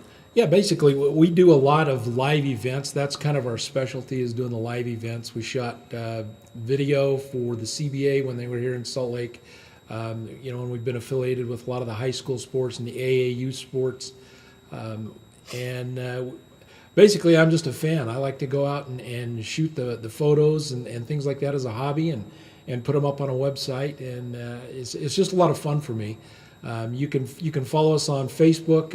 If you look up BRAVEHAVEN on Facebook, you can follow us there. Nice. Twitter. We have a blog, bravehaven.com, and you can follow us there and keep in touch. And also keep in touch, especially on the Coach Scott Fields blog, which is coachscottfields.blogspot.com. Okay. Go there and see what's going on in the coach's life, and stay tuned for more shows and more things coming up. You got it. Yeah, I'm excited. People can follow me on Facebook. You'll see my ugly mug there as a profile picture. I have a Twitter. It is Scott_Fields. So, please follow us on Twitter. And talking about Facebook, I've got a buddy here who just sent me a message, Matt Sanders. Matt Sanders is a guy that I met when I was doing Shot Doctor basketball camps across the nation, and he and I shared a flight together, and he and I became close friends. But he sent me a question here, Bob, and it says, Coach, he says, I'm excited about seeing this live show. He says, I also noticed that you turned down a pro job overseas, which prompted me to ask, what got you the opportunity to become a pro coach? And if I was interested, how would that happen? Great question, Coach. I know you're working with a girls program down in, I think you might be in Tennessee right now. We've stayed in contact for many, many years. I coached at the college level, and we had a lot of success. For 12 or 13 years, I was blessed to have worked with some great college coaches. My very first college coach, Coach Randy Unger, who's actually at Salem University in West Virginia right now, doing a good job building that program. He gave me my first college coaching opportunity, and he did that right after my playing career had ended. And as I was finishing my undergraduate degree, I was actually a full-time college coach, which helped pay for my education as I finished my schooling, because I came down with rheumatoid arthritis that ended my playing career, which is a whole nother story. But all those years of networking and getting out and shaking hands and being visible, working all the college and university basketball camps, good people, which, one job led into another job. The nationally ranked teams, I was with Chipola Junior College in Florida, where we were number 2 in the nation, and had a lot of great players there. I think 9 of our players actually, signed Division I scholarships. We had Jesse Pate out of Mississippi. We had Marcus Saxon, who actually played out here at Utah State with us. But both of those players signed with Arkansas with Coach Nolan Richardson when they were national champions. So the opportunity to work with those players, Coach Bob Stinnett allowed me to come in and be his associate head coach after I was at Chaminade University, which hosts the Maui Invitational that you guys see on ESPN that plays, during the Thanksgiving time. I was out there a part of that program. And all of those opportunities, I was able to get out and meet and network. And I actually came across an agent that was a lawyer full-time, but he would moonlight as an agent. And he ran across my bio and he's like, "Hey, have you ever thought about coaching overseas?" And when I coached at Chaminade University, we had 2 Danish team national players. It was Niels Biago, who was 6'10", and we had Joachim Jericho, who was a 6'8" kid, but they both played for the Denmark national team. And we had a guy by the name of Frank Baum. And Coach Frank, I want to give you a shout out real quick, who you're now coaching professionally. You was in Luxembourg. You guys, and we actually had a kid from Croatia, Neven Verbanic, and all you guys talking about international basketball kind of lit a fire in me saying, "Hey, you know what, there are other opportunities out there for coaches." And we took a job over in a tiny country of Luxembourg that is actually bordered by Germany, France, and Belgium. And we took a team that only won 4 games there the year before I took that job. And that year, Bob, it was amazing. We actually had the best ever record in their franchise history, went into the Final Four, which they never done before, and those opportunities led to even more opportunities. So Coach Matt Sanders, I want to thank you for sending in that question to me here on Facebook. I hope you're doing well, and I'm sure you're doing a lot of spiritual, uplifting things with the women's program that you have out there. And it's great to always hear from some old buddies of mine that we met as we are on our journeys, whatever that may be. Have we had any chance of getting a hold of John Gilchrist? Because I know I was going to try to get a hold of John today. Yeah, we're going to do that in just 1 sec. I'm going to have a little break here, huh? Do a little experiment here.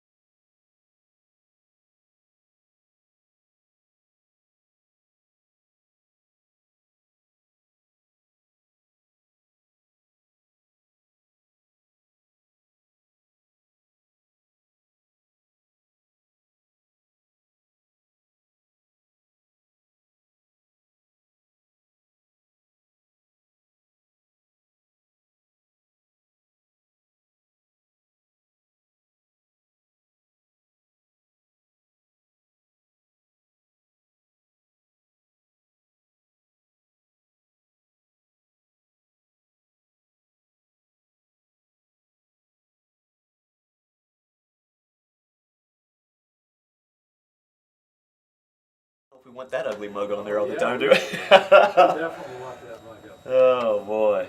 We don't want my mug up there, that's for sure. Bob, we're having some fun today, buddy. We are. We're working through a few issues, and things are starting to work out fairly well, so we're going to try this call right now. Let's do it. Hey, once again, we are with BRAVEHAVEN Media here out of Salt Lake City in Utah, and it's a Saturday afternoon. I know there's a lot of things that you guys could be doing. There's college basketball on, and that brings up some things we'll be doing here in the near future on the show. The NCAA tournaments are going to be coming on. The conference championships are going to be coming on. We're going to be talking a lot of basketball. The NBA playoffs are coming up. We're going to have some other live guests come onto the show. We're going to have other callers, calling in, players, coaches, agents, general managers. So hopefully this is going to be an uplifting John. show. John? Yeah, John. Hey, this is Bob Fitzgerald, Bravehaven Media. We've got Coach Scott Fields like to chat with you. Is that okay? Yeah, that's cool. That's cool. All right, here we go. John Gilchrist, what's up, buddy? God bless you, man. God bless you, Coach. God bless you. Man, it is great to hear your voice. Real quick, let me give a quick introduction of John Gilchrist, the guy who I was blessed and had the great fortune to work with, even though it was a short time. I was the head coach of Guados de Lara out of Barquisimeto in Venezuela last season. John Gilchrist is one of the hardest working professionals that I have been blessed to have been around. He was actually highly recommended to me, Bob, from another former player of mine. His name was Ace Custis, who actually I want to say congratulations to you, Ace. You are now a coach out there in Virginia, and I know you got a conference tournament coming up. But John, I picked up the phone with Ace Custis. Ace played for me in Lebanon with Riadi, and we actually won a championship at Riadi. And I was like, hey, Ace, I always called him Uno, and I said, Ace, I need a point guard. I said, I need somebody who's going to lead the team, come out and be a part of this franchise, because we were kind of in a growth stage at the time. We identified that we needed a point guard, and Ace he says, you need John Gilchrist. He goes, man, he goes hard. And when a coach talks to a former player and a player tells you how hard another player goes, shame on me if I didn't investigate it. So, John, welcome to the Coach Scott Fields Show. Wow. Think about it. A year ago, you were in Venezuela. I had the opportunity to coach you. I mean, let's just talk this. You came into a situation where, we were building a team. We had an ownership. We played in the dome that set 10,000 people. We were trying to find our way, get an identity. I was trying to put a stamp on the team. You come in and we beat Marinos, the league champions, on our home court. John Gilchrist from the University of Maryland, talk to me. How you doing, buddy? And welcome to the show. Well, thanks for having me. First of all, Coach, I really appreciate it. As always, every time you speak, you always share a lot of wisdom and everything. And it's definitely been a pleasure to have met you and kept in contact with you. With that being said, on the topic of last year, with the thanks for the opportunity to give me the opportunity to come out. Fortunately, I got short, due to I had injured my wrist, and I couldn't really figure out what was, and I ended up getting a cast on it. As we later found out when I went and got it checked up, I had a slight tear in the ligament in my shooting wrist. That was kind of affecting my offense. But anyway, with all that out of the way, on that game, I just feel like it was the perfect storm. Coming in and we're playing with the point guard, the other point guard that you had that was more of a combo that, was a really good shooter, a really good scorer. I forgot his name. But, myself, being able to guard twos and, sometimes, smaller threes or whatever, wing players, my role was adjusted to be more of a defender and be more of I looked at it as a Eric Smith or Allen Iverson type of feel, So, it was great. The energy was high. You were definitely high impact, high intensity.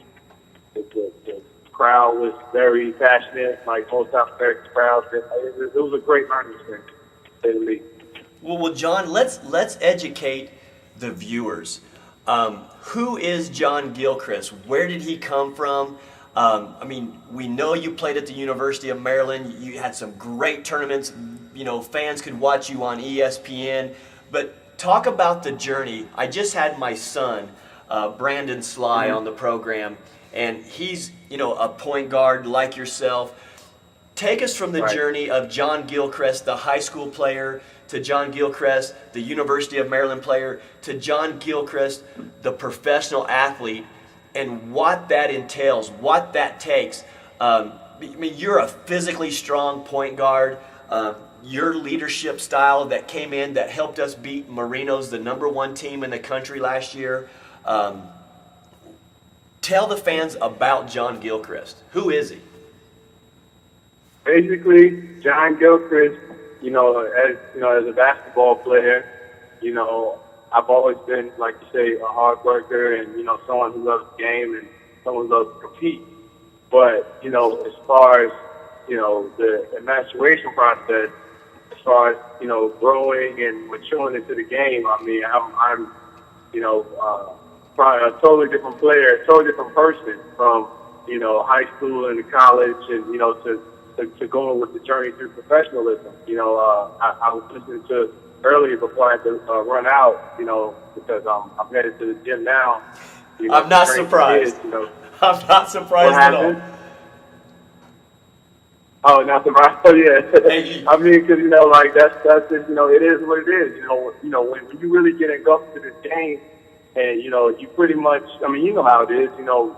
First one thing leads to another. And, it starts from being a player, and then from a player, different avenues that can be taken, through this game.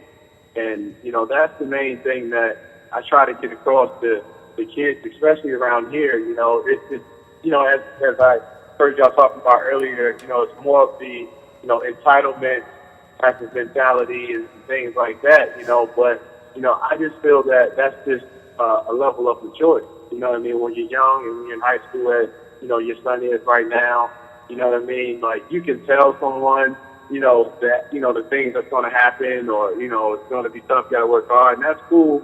But until you get out and truly, get into the field and really feel the grind and experience that, that's when it really, hits home for you, So, I say all that to say that's the difference between me now and all of the ups and downs and the adversities and the, trials and tribulations and the up, like I said, that I've encountered throughout my career, that has made me really count my blessings and really understand that, nothing is guaranteed. Tomorrow's not guaranteed, especially in this business. So, whatever opportunities happen and what doors open, you have to just take it and just, hope for the best and prepare yourself for the worst. So let me ask you this, John. Mm-hmm. Where are you at right now? Because I know we've stayed in contact. I know that you're working with a lot of kids, and you're now passing on that knowledge to young kids, helping them develop. But are you in Virginia right now? Because I know you was in Florida for a short time, and you were doing some stuff, and you're always playing. But where are you at right now, my man? Well, currently at this moment, I'm back in my hometown in Virginia Beach. Okay. That's where my residence is. But, like you said, through our communications and stuff like that, and I post where I'm at, like in the business, you have to really, go where your opportunities are. Right. So, the Florida thing was an experience. I had to go down there. It was actually a South American Mexico, like, exposure camp type of deal. Nice. And, last year, coming off the wrist injury, it really scared a lot of people off in the business, being, like, is he durable in your health? So that's the first thing that you have to prove, as an athlete. Anytime you have a surgery or anything like that, you always have to prove yourself. You have to prove yourself as a coach. You have to prove yourself as anything, and that's just the nature of the beast. But anyway, the main way to stay active is, to stay in front of people, and you have to go where, you can be seen and where you can gain exposure. So, I went out to Florida. That was, 3 weekends ago or something like that. Then I just went out to L.A. and then I worked out for some other people, for another coach down in Mexico, a guy, a good guy that I met out there in L.A. and, made some more contacts with that. And, basically, once again, just trying to stay relevant in the game. And while I'm in my community, that's why I basically picked up the, sports training and the coaching and the mentoring and things of that nature, and, just basically just trying to stay around the game and just taking it for what it's worth. Well, John, let's talk about this because you've had a great journey. Not an easy journey, not the highest profile. Where are some of the countries that you've played? And give us your business card right now. Where have you played, and what kind of numbers? I mean, here it is. There's going to be general managers watching this show. There's going to be coaches watching this show. Where have you played? I mean, I know.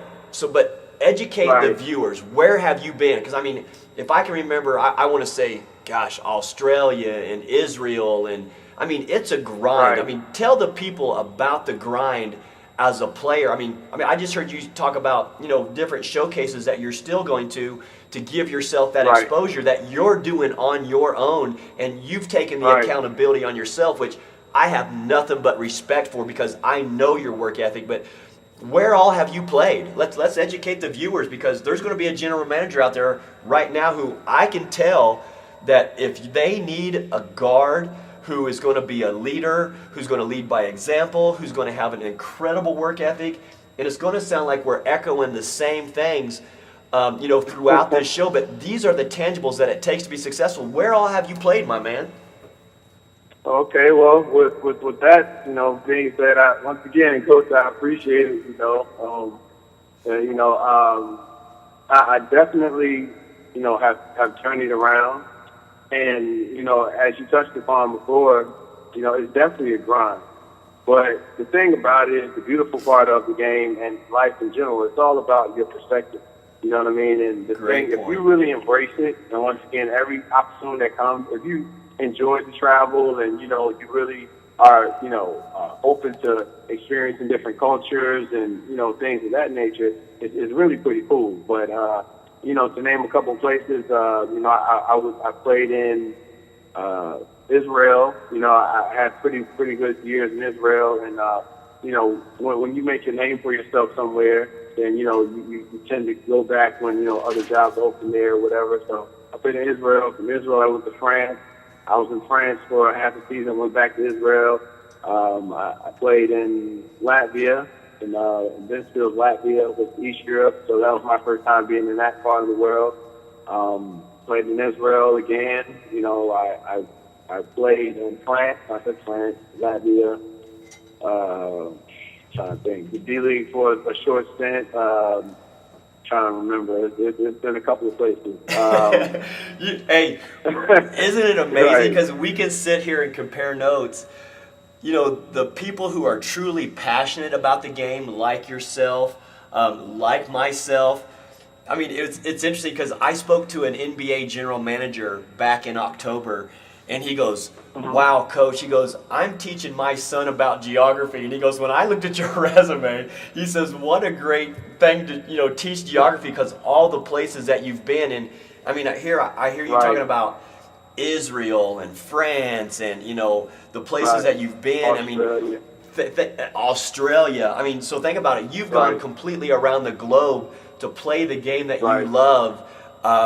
Gosh, you've learned different cultures. And let me ask you this, John, where could somebody find you? How can a general manager out there who's interested in John Gilchrist, who I speak highly of and would highly recommend for any professional team out there, no matter where you're at, as far as where they're trying to build a franchise, where can they contact you, my man? I'm on the internet. It's not hard to find me. Basically all you have to do is basically Google my name, and then pretty much all my social media stuff comes up. I try to stay with the the new wave of technology, because you definitely have to stay interactive and with the people and everything like that. So I'm on all the social media forums. And do you have a website? Do you have a website? Oh yeah, Right now we're in the process of really getting it revamped and getting it going. That's definitely a process. But I have a website, johngilchristmusic.com. But that's mainly pretty much a glorified blog at this point. In my opinion. But so like I said before, I try not to really try to put myself out there like I'm just trying to just overly market myself or sell myself and stuff like that. But at the same time, it's all about the fans, and it's all about the interest that you generate, the buzz, and the things that keep you relevant. And because that's at the end of the day, that's who pays our bills in this business, as you know. You know what I mean? So You bet. it's a lot of basketball players around the globe, and traveling the world. It really opened my eyes to understand how much of a global game it really is. You go to countries, and you're like, wow, these guys can play some ball. In Venezuela, it's like the high level, and everywhere. You have basketball players everywhere, and everyone shares that dream. So the thing about it is, a lot of times it comes down to luck, opportunity, and just being blessed by God to once again be in the right place at the right time, and being able to receive it. So that's kind of what it is. Anytime someone wants to reach out, and I'm constantly staying in contact with people, and just trying to stay on the right path. I like it. Again, you're throwing out some healthy nuggets to our listeners. These are nuggets that I know about you, but I want you to be able to let people know that they can find you at johngilchrist.com. Here you are. JohnGilchristHoops.com. JohnGilchristHoops.com. Okay, let's make sure we get it right. I appreciate it. Well, let me ask you this, John, because again, you're a guy who played at a great ACC school. You played for a great coach. What did you take from Coach Williams that helped prepare you to go on to the professional level where I had the fortune to work with you? Right. Basically, the main thing that I learned about Coach Williams and that he always stressed, he always made everything a competition. I like it. And it's kind of like, even, the first person to get onto the floor who can, put their practice jersey on the first. Like, who's the first person, So it was always like trying to get an edge, And then I didn't really fully grasp it, because it's like, okay, we compete in this basketball, but that is a valuable lesson in life. You know what I mean? Like everyone, you should always strive to be your best, and you should always strive to, once again, just put your best foot forward, and and nothing is going to be given to you. So, when you really take ownership of that, and you're really, hands-on and proactive, everything that comes that bears fruit from what you sowed is totally on you. You know what I mean? So you can't look back and regret anything if you just go hard. So that was pretty much the main thing that he had taught me as a man. Well, John, let me ask you this, and I'm going to ask you selfishly. You had played in several countries and had a lot of different coaches, probably with a lot of different philosophies. When you came and played for me in Venezuela, let me ask you this. What did you learn from me? Was there any one thing that maybe I reiterated to you that a Coach Williams, taught you? What did you take from me in the short time that we were able to work together? Because the fact that you and I were able to come together and beat the league champions of Marinos, who dominates that league year after year. What were some things that you took from me and my coaching style and the way that I worked that maybe was different from coaches that you had in France or Australia or Israel? Can you put a finger on it? What was it about me that you and I clicked so well? First of all, you have a good character, and that's the first thing. In order to lead men or lead anyone, people have to trust you, and people have to, buy in and rally behind you. And, being able to, sit down and, being a player's coach that you are, and, and you share, knowledge, and, you share stories, and, you everything. You're very open, and that right there was a sense that, I really appreciate, because you go to some places sometimes and, the coaches, I'm the coach, I run the show, I'm the boss, kind of that type of thing. And that's, cool, because you are the boss at the same time. It's a level of respect. If you give people respect, then, it'll be reciprocated the same way in return, So that was the first thing. And, as far as your coaching style, you're very upbeat, you're very passionate about the game. And, you can only respect the coach that does that, and as far as the workouts are great. And then, once again, just going into the situation, playing that, number one team, as soon as I got there, within a couple of days, basically just being thrown out into the fire like that, it was a great test, you know what I mean? And it was just really a perfect storm for, you know, it was a good night, you know what I mean? But at the end of the day, you know, that's just the nature of the business, and that's what we all signed up for. So it's all about just trying to rise to the challenge. Well, John, I really appreciate the kind words. You know, I do try to be very personable, you know, with my players. I try to let them know what their roles are going to be, you know, to help the team. I can remember, you know, you coming in, and we could have actually played you in a game the night before, but I didn't want to throw you to the Pack of Wolves because you just came in from a long flight, coming in from the East Coast, you know, going down from Florida, I think, and then you came into Venezuela.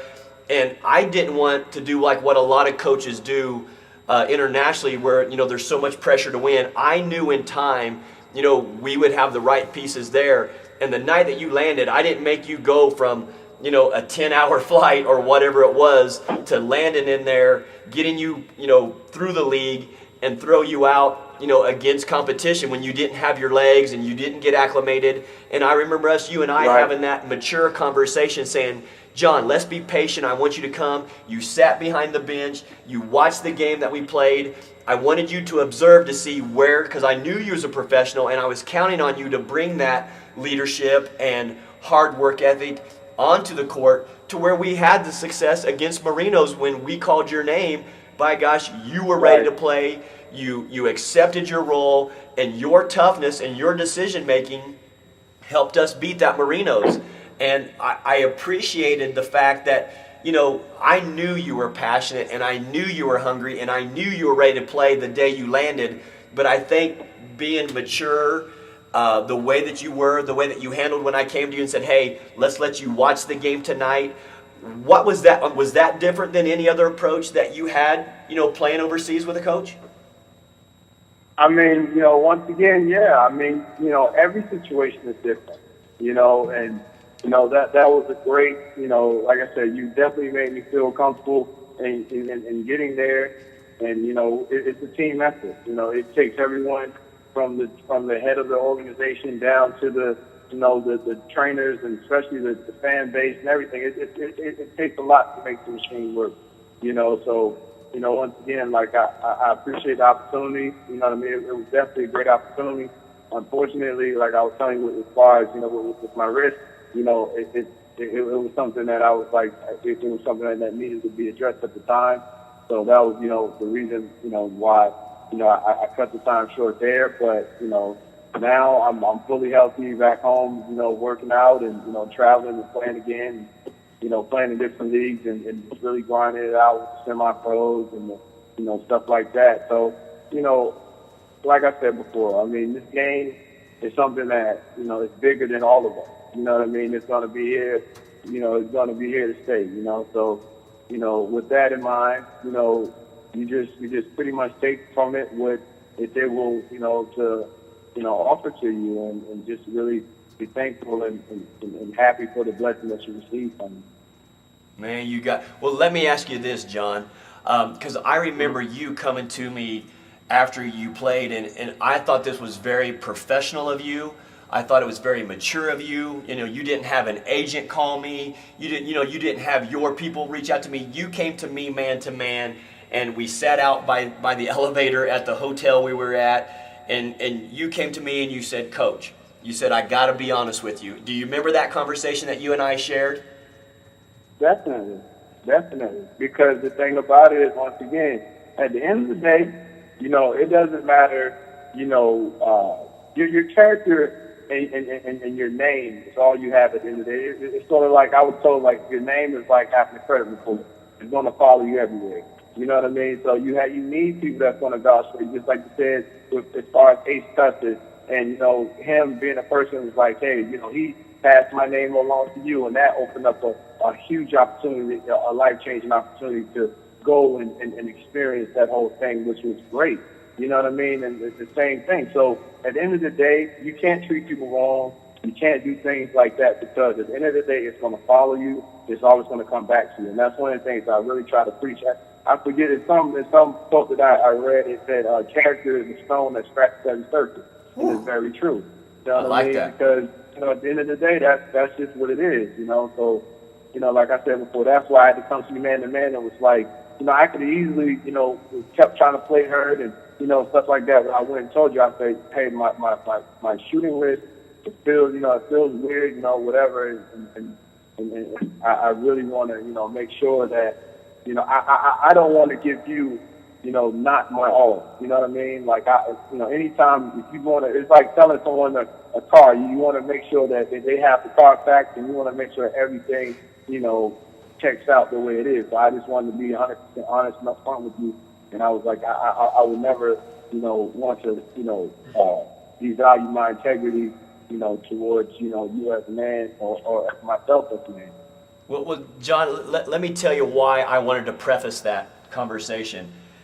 In all the years that I had coached professionally, I'd never had a professional athlete come to me man to man and say, Coach, I can't give you 100% and I can't help the team the way that you wanted to try to help the team. And the fact that you came to me man to man and we had that man to man conversation is something that I wish more athletes would learn from and do, because like you said, we're talking about character, we're talking about integrity, we're talking about professionalism, and you epitomized every bit of that by your actions, by you coming to me saying, Coach, I'm not 100%, and you sacrificed to do what was best for the team, even though you could have stayed there and continued to collect money and support your family. You said, Coach, it's not in God's plan for me right now, but like I'm saying, I'm so glad that these listeners and these viewers are going to listen to that conversation. And you sacrificed yourself and your money to do what was best for the franchise at that time, and I have nothing but utmost respect for that because of the character and integrity that you had. And I'm thrilled to learn that you're 100% healthy now. You're back on the court. You're grinding. There's videos on YouTube with you. Your daily workouts. I mean, you've kept your body in great shape, but can we talk about that for just a minute? Because let's talk about your body being the asset as a pro and your moneymaker. How many hours a day are you spending taking care of your body so that you can perform at a high level to play professionally, John? I mean, taking care of your body, that's your tool, that's your vehicle. I mean, that's everything. As an athlete, that's just what it is. Obviously you have to keep your mind clear and stay focused on the task, but I mean, it's a 24-hour thing, because even when you're sleeping, the reason why you're sleeping is to get rest. Your main focus is to, be the best player that you can be, because that's your profession. That just makes you a professional athlete, and, even down to your nutrition and, the way that you eat and the supplements that you put in your body and, just everything. It's all a combination, and it's all important. You know what I mean? So you have to educate yourself and, get with different trainers and, just is always trying to find that edge, because you understand in a competitive business and that it's always people trying to find the edge. And so, that's just what it is. I mean, you have to take care of your body, but myself personally, I definitely work out every day. That's just, everyone does that, supposed to anyway. And, you work out every day, and then you do different things, and you watch a lot of games and try to study and, and really understand the trends and stuff like that. So, every time that, I try to approach each and every day with the same mindset of I want to be better today than I was the previous day. Well, and that's pretty much the equation. John, thank you so much. I know that you're on your grind daily. You're in the gyms. I know you're about ready to go work out with some kids. I just put it this way to all the viewers, to the general managers, the agents, the coaches who are going to watch this webcast, nationally, internationally. I put my character and my credibility on the line, saying that if you need a great player and a great person, man, get out there and get a hold of John Gilchrist, because he's going to help your franchise win, and you're going to use that veteran leadership and all those experience that you have accumulated, whether it be Australia, whether it be France, whether it be Israel, whether it be Venezuela, and you're going to help those young players in that program that are probably from that country. And I do nothing but put my signature and my credibility on the line, saying that if they bring you in, they're going to have a winner because you're a great person. Let me ask you this. If you could say one comment to my son to help him, go from a high school player to a college player to transition into the pro level, because I heard him share that that's what he would like to do. What advice would you give my son and to the hundreds and thousands of viewers that will watch this show? Well, the first thing is, the game and transition to different levels. We all have a ceiling, and you always want to, raise your ceiling on, get to the next level and be a better player. So obviously, with sports, everyone wants to be bigger, faster, stronger. So, going back to the work on your body thing, that's the first thing. Because if you're not physical enough, if you're not, whatever, people are always going to try to knock you down. That's the first thing. Second thing is skill-wise. You know what I mean? Make sure that your skills stay sharp and, you're constantly working at your craft. Those two things. Another thing is just study the game. Because the game is a game of trends. I heard you talking before I had to head out the house. I was listening to your show, and you were talking to the coach, and he was talking about the grind of being in the whole CBA and stuff like that for the B League, and everything goes in the trends. If you have a hybrid player like LeBron or a game changer, then next thing you know, everybody's going to go out and get a guy or mold the next LeBron, or Dirk Nowitzki comes in and a la Kevin Durant is, brought to the forefront. You know what I mean? Like, the game just goes with the trend. So, at the end of the day, all you can do is try to, learn from players. You know what I mean? Try to understand the game and just try to add growth to yourself as a player. And then, last but not least, just keep your nose clean. You know what I mean? Because most of the issues with athletes and people in general, in life, are issues that, that happen outside of your work field that affects, your job. You know what I mean? So you just focus on doing your job, and everything, and that's fine. And, just try to keep your nose clean and, stay on the right path. And by the time you look up, you had some successful years. You know what I mean? And you just continue to keep striving and going in the right direction. And I mean, it's really simple at the end of the day. Well, John, I really appreciate, you taking the time to, leave a lot of nuggets with our viewers. This is going to be a link that we're going to be able to send out to, a lot of sponsors and people that are in marketing and trying to get into the professional field. And, I'm glad that, BRAVEHAVEN Media has allowed me an opportunity to sit here and talk with some of the great people in the sports world. Again, let's even go further back.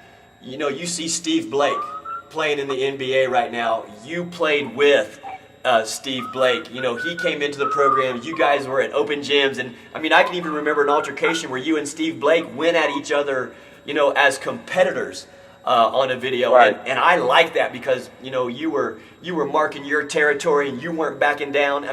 We all see where Steve Blake's at right now. He played with the Lakers for a while, just got traded, signed with another NBA team, so he's doing his thing. But you're a competitor, and you weren't going to back down.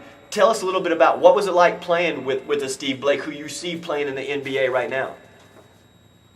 The thing about Steve that, gets very, obviously people in the basketball world can understand this, but, coming into college and in high school and, where I'm from and the way that I came up playing basketball, it was all about one-on-one and, this guy, everyone has an opinion of another player by the way that, their style of play.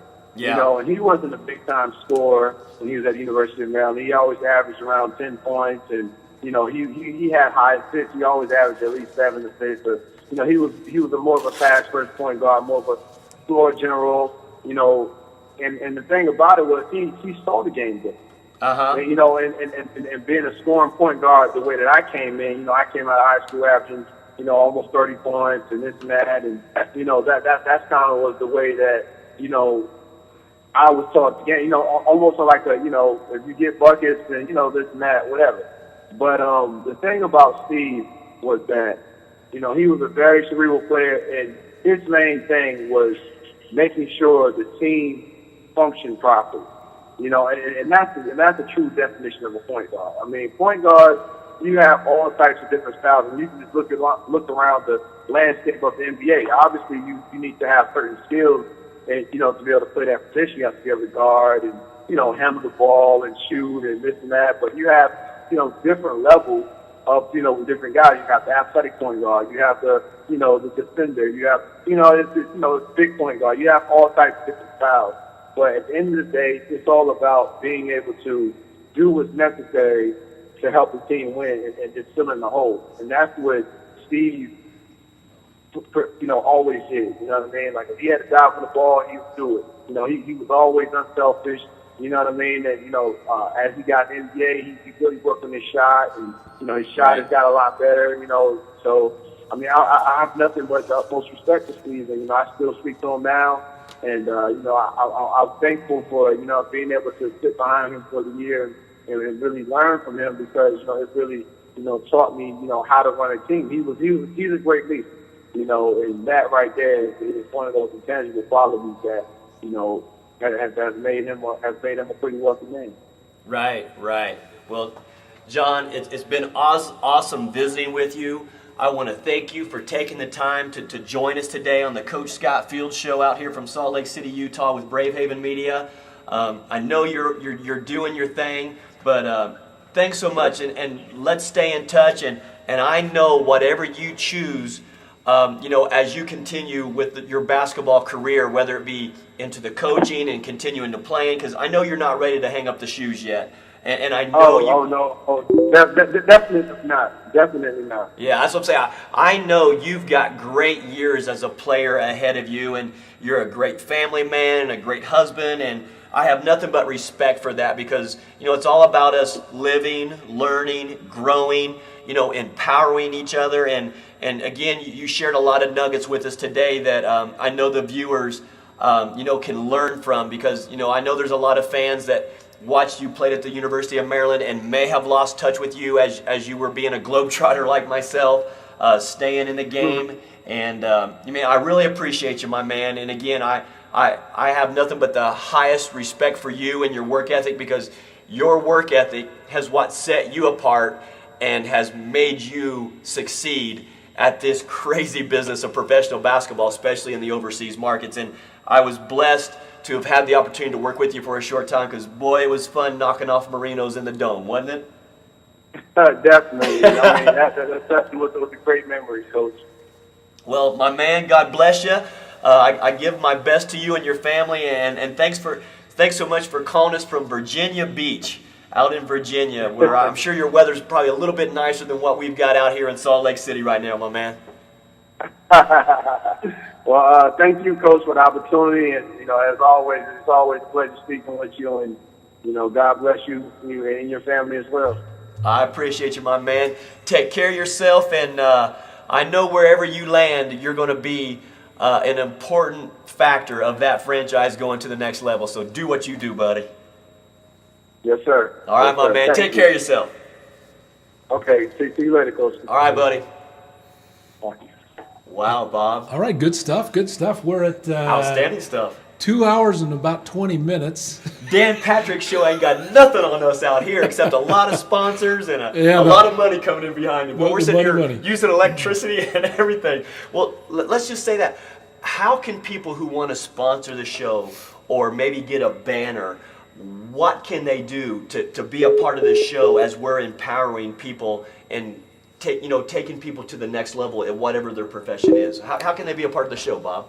Well, a couple of different ways. They can contact us at bravehaven.com. Just send us an email there. Can we put up like any kind of little, like a link where they can click on? We definitely can do that, and we'll go out and seek some advertising. They can contact you, and we can kind of work through the details. Right now would be a good time to do the sponsor spots because we're just starting off the show, and sponsor spots will be very reasonable at this point. Looking at some of the demographics, we've had about 250 people tune in. Is that right? So some have been in and out, and I actually have a message from one of our viewer here. It says, tell Scott his parents in Indiana are watching the show and will call sometime in the very near future. Wow. So that's from your mom and dad in Indiana. Okay. And it'll be interesting to see in the next couple of days as we kind of go through the demographics of where the viewers were, because we get the demographics from all over the world, and we can kind of know that, and that'll kind of help us as we move forward too. So that's exciting. I mean, so think about it. We had Rockford, Illinois. We had Virginia Beach. We, of course, a little message from Tennessee from one of my friends on Facebook. Then we just had a message from my family. So thanks, Mom and Dad. Love you. Miss you guys out there in good old Indiana. So, it's kind of a national thing that we're doing right here out of Salt Lake City, but yet the local market is going to be big for us because we're going to have, live guest speakers here from the Salt Lake Valley. Definitely can do the national thing, but also the international market because, talking with players, I've got players that are former players of mine who are playing in Belgium right now. I've got friends that are players that are playing, Venezuela, in China, throughout Europe and even in the Middle East. So, hopefully this is going to be something that, as they're sitting around between their workouts and while they're taking care of their bodies, they may tune into the old Coach Scott Fields show and they'll get a little shout out. And, the sponsorships can be big for shows because, we can have the sponsorships for, the special guest. We can do some live spots where we go out and do some instructions on the courts. We can sell sponsorship for that. We can bring the microphones down and sell sponsorship on the microphones. What are some other creative ways that people can be involved with, like getting banners or something to be a part of the show? Well, like I say, they can contact us in any of those fashions that we mentioned. Okay. Go to the different websites and let us know that they have interest. If they know somebody, that would be the thing. If they know somebody that would probably benefit from being a sponsor here, right. That would be a good way to do it. Up and coming companies, new companies coming out, this would be a great opportunity for them to get their brand out. And just follow us on Facebook, follow us on Twitter. Give your Twitter handle their coach. You got it. Coach Scott Fields is my Skype. Again, it's Coach Scott Fields, all small letters. That's at Skype. At Twitter, I can be reached at Scott_Fields. I'm also on Facebook. I'm also on Instagram. So there's a lot of social medias that are out there that they can use. Again, what's the blog spot that we're creating now for the show? Right now, it's CoachScottFields.blogspot.com. Okay. And I believe also that your web URL is pointed there. So if they did www.coachscottfields.com, okay, that also points to that blog right now. Okay. And so those are two great ways to get in touch with us and to get on board.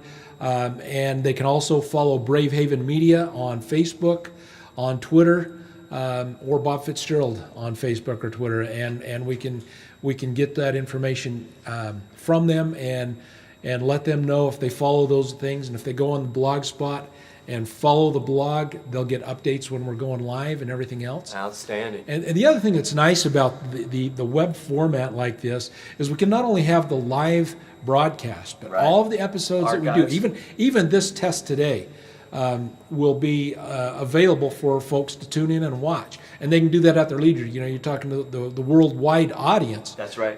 It may not be convenient for them to watch it at 2 a.m. in the morning, Right, yeah. but they can get up and at their leisure kind of tune in and watch it and have a cafeteria TV station, so to speak. There you go. So, and again, I know a lot of people are visual. A lot of people like instant access. We can send these links out, via Facebook, CoachScottFields.com.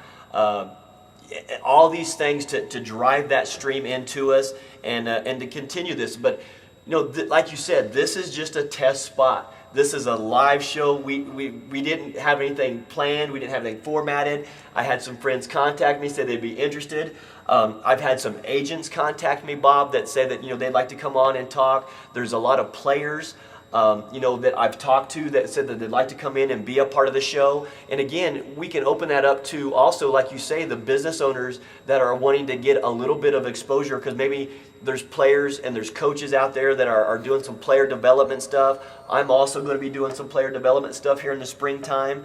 Again, I'm between jobs as a coach, like you heard the coach Delio share earlier, and we're gonna try to put some time into this and have fun with it and grow with it, until we land our job there on the bench, either in the D League or NBA. So this has provided me an opportunity to stay home and be with my family and work with my son and get him off into college. And that was a fun interview we had with Brandon here this afternoon. I thought he did a great job and showed a little confidence there, because it was hard for him to come in here today, after losing a tough game just last night. But yeah. I thought he did a good job. Yeah, he did a great job. And that's the other thing that's nice too is not only do can we reach the national audience and the international audience, but we can definitely reach a local audience here along the Wasatch Front, the Intermountain West of the United States. Talking to different coaches, different players.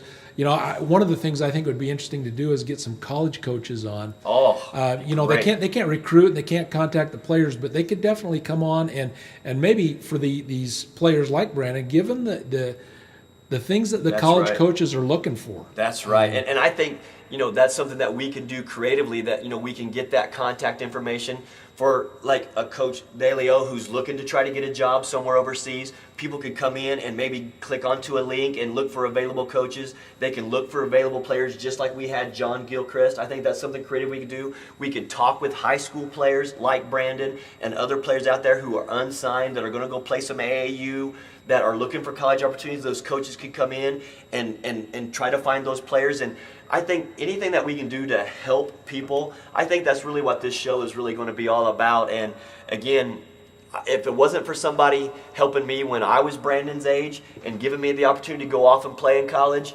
I wouldn't be sitting here today and have traveled the globe that has a passport that has more ink than most rappers have right now. So I've been blessed and I've been lucky, and hopefully we can kind of pass that on, and this is going to be kind of like a pay it forward kind of show. And I got to thank you again as the producer and owner and CEO of BRAVEHAVEN Media to allow me to come in to use this as a format to try to help individuals. And again, there's a lot of different ways that we can be creative and branch out and do, because it's interesting to know, because I only put a little thing on Facebook like an hour before the show to find out that we had like 250 viewers just in that short time. And as we were on the show and we were talking, I was going through some of my social media feeds, and I was having people saying, "Hey, great job, great show. Hey, this is good," or someone say, "Hey, there may be a little echo in the calls," but these are all things that we're going to kind of fine tune, and we're going to work with the studio and have different props. But yes, to have some local coaches and college coaches, and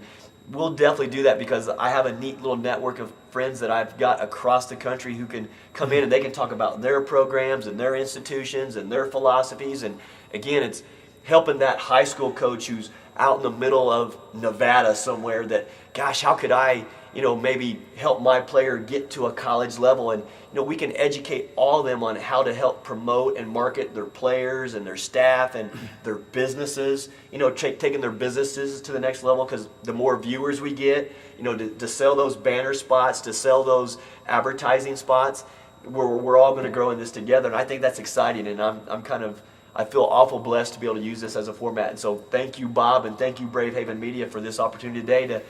We didn't think we were going to sit here for 3 hours, but by gosh, we're having fun, and my bladder's full, and I got to go take care of my business too. It's like one of those radio shows that the 3-hour blocks. That's what Brandon and I were talking about just a few minutes ago. Well, it is our privilege to have you here in our studios, and we look forward to developing this. And you mentioned something there. Some people said there might be a little feedback on the reverb or something on the audio.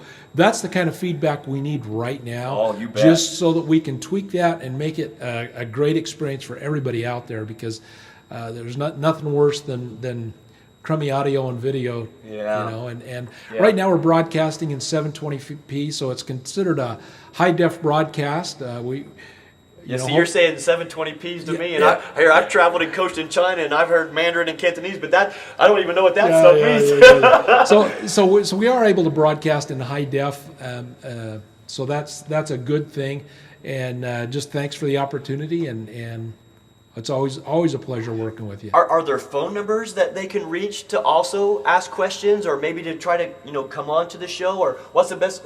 Should they just contact us both on our cell phones, or what's probably the best way to do that, Bob? Right now we do have an 800 number, but we're very limited on the amount of time that we can use that number. Right. And that's 800-716-9841. Right now it just goes to an answering thing because I don't have it forwarded to a physical phone. But that is one way, and that's definitely something. Once we get some sponsorships, we can kind of expand that to where it's an unlimited time, and that way they can call in. Skype is an awesome way to communicate. If they're on the web and they've got Skype, we will have the capability to have them, and we'll be setting up a Skype address, a Skype page, particularly for the show, and we can actually see their video. As we're talking to them. So that's something we need to test and kind of play with a little bit, right? Yeah, I've tested it on some other shows that we do, but it works. It works well, and it's a fairly simple thing. And it's free. As long as the bandwidth is there, it works well. So and that's something I think will be fun to kind of Skype with some of these players who are in the international markets, or maybe there's a local businessman who can't leave because he has to oversee his company, but would like to be a part of the show. We can get a quick little, let them get a little shout out and, promote what they're doing as well. So I think those are all going to be fun and exciting things that we're going to do there with the show. Yep, and it'll be fun to develop a format, whether it ends up being a half-hour format once a week, or 5 minutes once a week, or 3 hours once a week. We don't know where it'll go. Yeah. The viewership and the people will drive that, and we just look forward to that. So. Well, I look forward to it. I thank you for sharing your time with us today. This was fun, just kind of thrown together. It's probably a lot. We did a lot more today than kind of what we envisioned, but we just kind of went with it, and we had some great callers, and I thank Coach Delio, I thank John Gilchrist. Sorry we couldn't get a hold of Harold Arsenault, who's being inducted into the Weber State Hall of Fame today, but we'll reach back out to him. I've got another buddy who's getting ready to do a business venture out in California, who we've done some work with in the past. That I'd like to get him on the show and let him promote what he's doing. And again, we'll try to bring in a local athlete, and we'll do those spots out in the gyms and do some teaching and do some instructing, and get this going the way we really wanted to go. But it was fun today, my man. Yep, it was. All definitely right. Fun. Well, everybody enjoy your Saturday afternoon. It's 4:05 out here Mountain Time in Salt Lake City. So if you're on the East Coast, Midwest, Far West, hope you enjoyed the show, and click on the archive here in a little bit, and leave your comments for us as well, because it's going to be great to hear from you, because this is going to be your show as well. So Coach Scott Fields, thank you and have a great day.